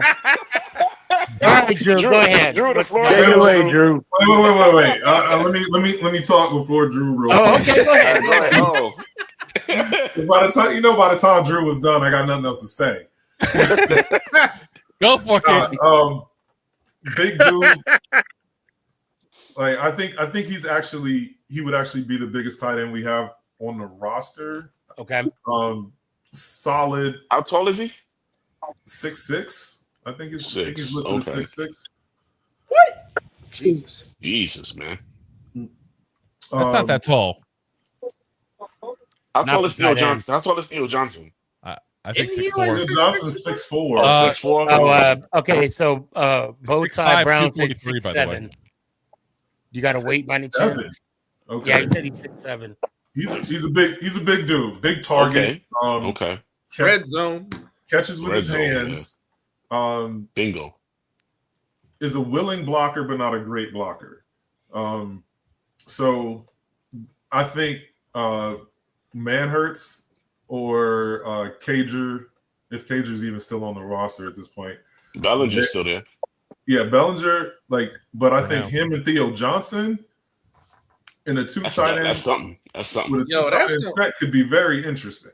Yeah. Plus with Russ at QB. Like that. All right, Man, we have a lot of tight ends on our roster, man. Yeah. We do. All right. So we didn't even do a full scouting report on him. He did not make our list of top 10 tight ends in this draft, by the way. I actually think we should have taken the kid from Iowa State instead. What's his name? Lachey. I would have taken him just because that school just produces freaking crazy, ridiculous good tight ends Okay, year let in, year out. me ask you this question, Drew. If I don't know who Thomas Findun is, how do you expect me to know who this dude from Purdue is? I don't know. I'm just giving the info. You do. Okay, and you know what? You're right. I asked. You're right. Why am I? Beggars gotta be choosers, right? Just, you asked, you look deliver. up the list of tight ends that have come out of that school in the last 10 years. Yeah, there's been a few. And it's basically all the Pro Bowlers at that position, except for Kelsey. So what about so here's the big thing we got to know about him. When he came out of high school, he was literally the top prospect at the tight end position coming into college. Which dude are you talking about right now? Bindoni. So literally he's one spot above Brock Bowers. That's how good a prospect he was coming out of high school. His first 2 years at Nebraska, he played in one game. Whoa. Because he had back-to-back ACL tears. Ooh. Same exact knee on top of that. Oh. Ow. So That I didn't know. So Okay. came back year 3, barely played. You know, it's a very rough thing to come back 1, let alone 2 tears in That's your a bad- ACL. yeah. This That'll was kill basically your his draft first stock. year back on the field, and he was a contributor. Was he a star? No, but he was a contributor. I'll tell you, Nebraska fans dislike him tremendously because he was literally the top-rated prospect to go to commit to Nebraska since 2008. So they had such extreme high hopes for this kid. It's not even funny, and that's not fair to put that on him. It's not like he was like, it would be a great idea if I just tear this ACL Yeah, and let me redo it next year. let me get You know what I You mean? just do that real quick. So keep in mind, Matt Rule is the coach now over at Nebraska, the ex-Panthers head coach. Oh there. yeah. Oh, God. Ex-Giants assistant. He said point blank great things about him, but behind the scenes, what he was saying is, I want this kid to go to the draft, try to get some money, and get a chance to play in the NFL before he gets hit again and hurts that knee a third time. Oh wow. So if he can stay healthy, this is a boomer bust kind of pick because So he was high prospect. So he would have been up there with Tyler Warren. If he was healthy hypothetically and he panned out the way they thought he was going to pan out, then yes, he would have been a top. Wow, man. Wow. That's the kind of prospect he again ahead of Brock Bowers coming out of high school. He was the top tight end. He was a top 40 prospect in the entire country. That's how high a prospect he was coming out of high school. Jeez. Okay, we got almost a little over 5 minutes left. Corey Black. Oh, the cornerback. Cornerback. Quarterback, Oklahoma State. Anybody? Go ahead, Drew. The floor is yours, buddy. So, honestly, I don't even have this much. This kid wasn't even on our top 15 either. I'll just put it this way: it's a 7th round pick. I'll never get upset over a 7th round pick. I would have taken Zay Alexander out of LSU myself personally if I really wanted a corner that bad. That'd been my guy. But that being said, he's a zone corner. There's been big issues, obviously, with our defense of us having man corners and having a zone defense. So I think they just went out and got the best zone corner they can. I'm not going to hate it. Yeah, that's simple. Now, out of this whole draft this year, what? Okay, let's just keep it simple. What grade would you give the Giants? Sully, what grade? You said B. No, that was Daryl. Sully, what grade would you give the Giants this year? I'll give him an A-. Donnie, what grade? Say A-. Casey? I'll give him an A. Jalen? I'd say A-. Daryl, you said B, right? You want to stick with that, or you want to? No. That was for the whole 4 years they've been in as a regime. Okay, but this draft right here, he most definitely get an A. He was cooking, baby. No, he wasn't cooking. He was sizzling. I listen. I'm hearing cooking, sizzling. I'm not hearing pluses here. A freaking plus. A plus. Okay. A plus. If he was A a computer plus. programmer, we'd be doing A plus here. Okay. So, I too. if they would have got Cam Ward, I'd have gave him an A+. Yeah, but there's no way to get that. That's the whole thing. There's no way to get that. You literally got the player that most people consider the best player on the board. Yeah. With your first pick, you get the best quarterback in your eyes. Again, we can quibble over who we think is QB2, but they got the guy who they, in their eyes, was the best quarterback they could possibly get in this draft without giving up much capital to do it. Yes. Then you go ahead and get a guy in the 3rd round that I know I'm not Mel Kiper here, but at a 2nd round grade, this kid had a lot of other people did as well. Then you get in the 4th round, you get a guy who some people had as the 3rd best running back in this entire draft. And people had him as I've heard people with round 2. Like I said, I had him round 3, round 4 is where I had him at. I heard people as early as round 2 for him.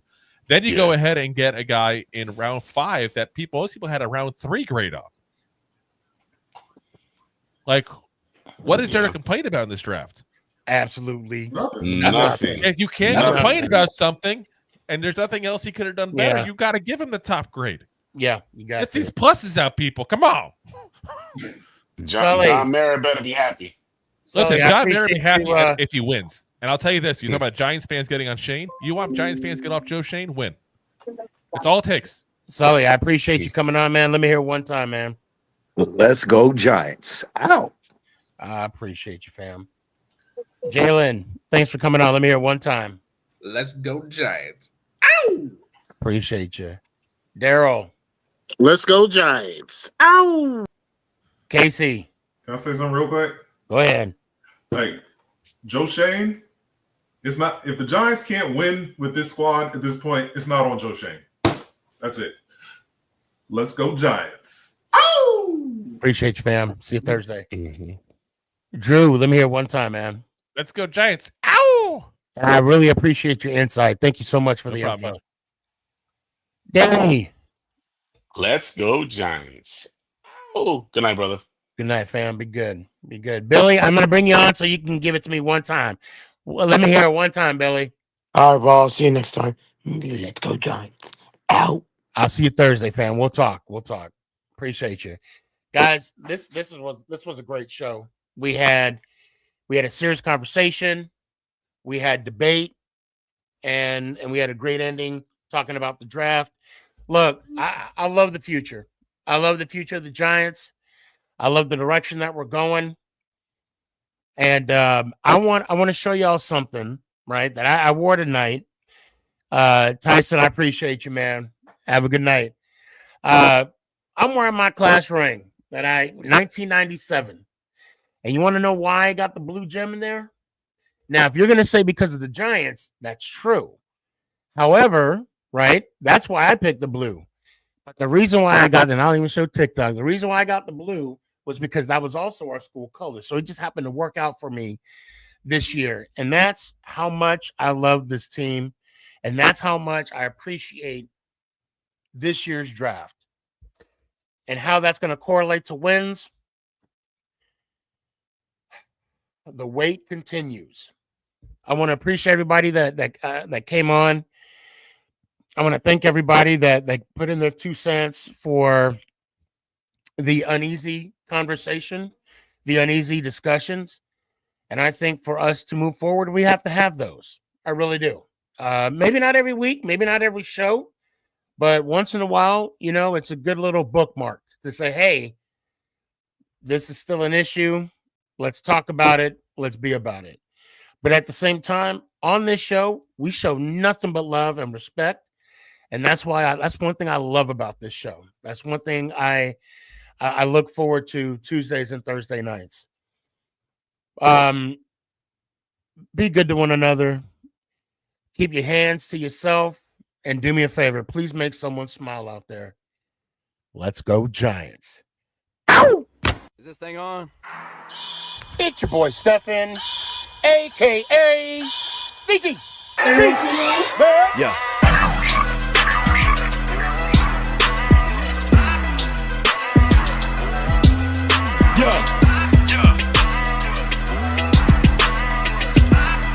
Lyrical assassin.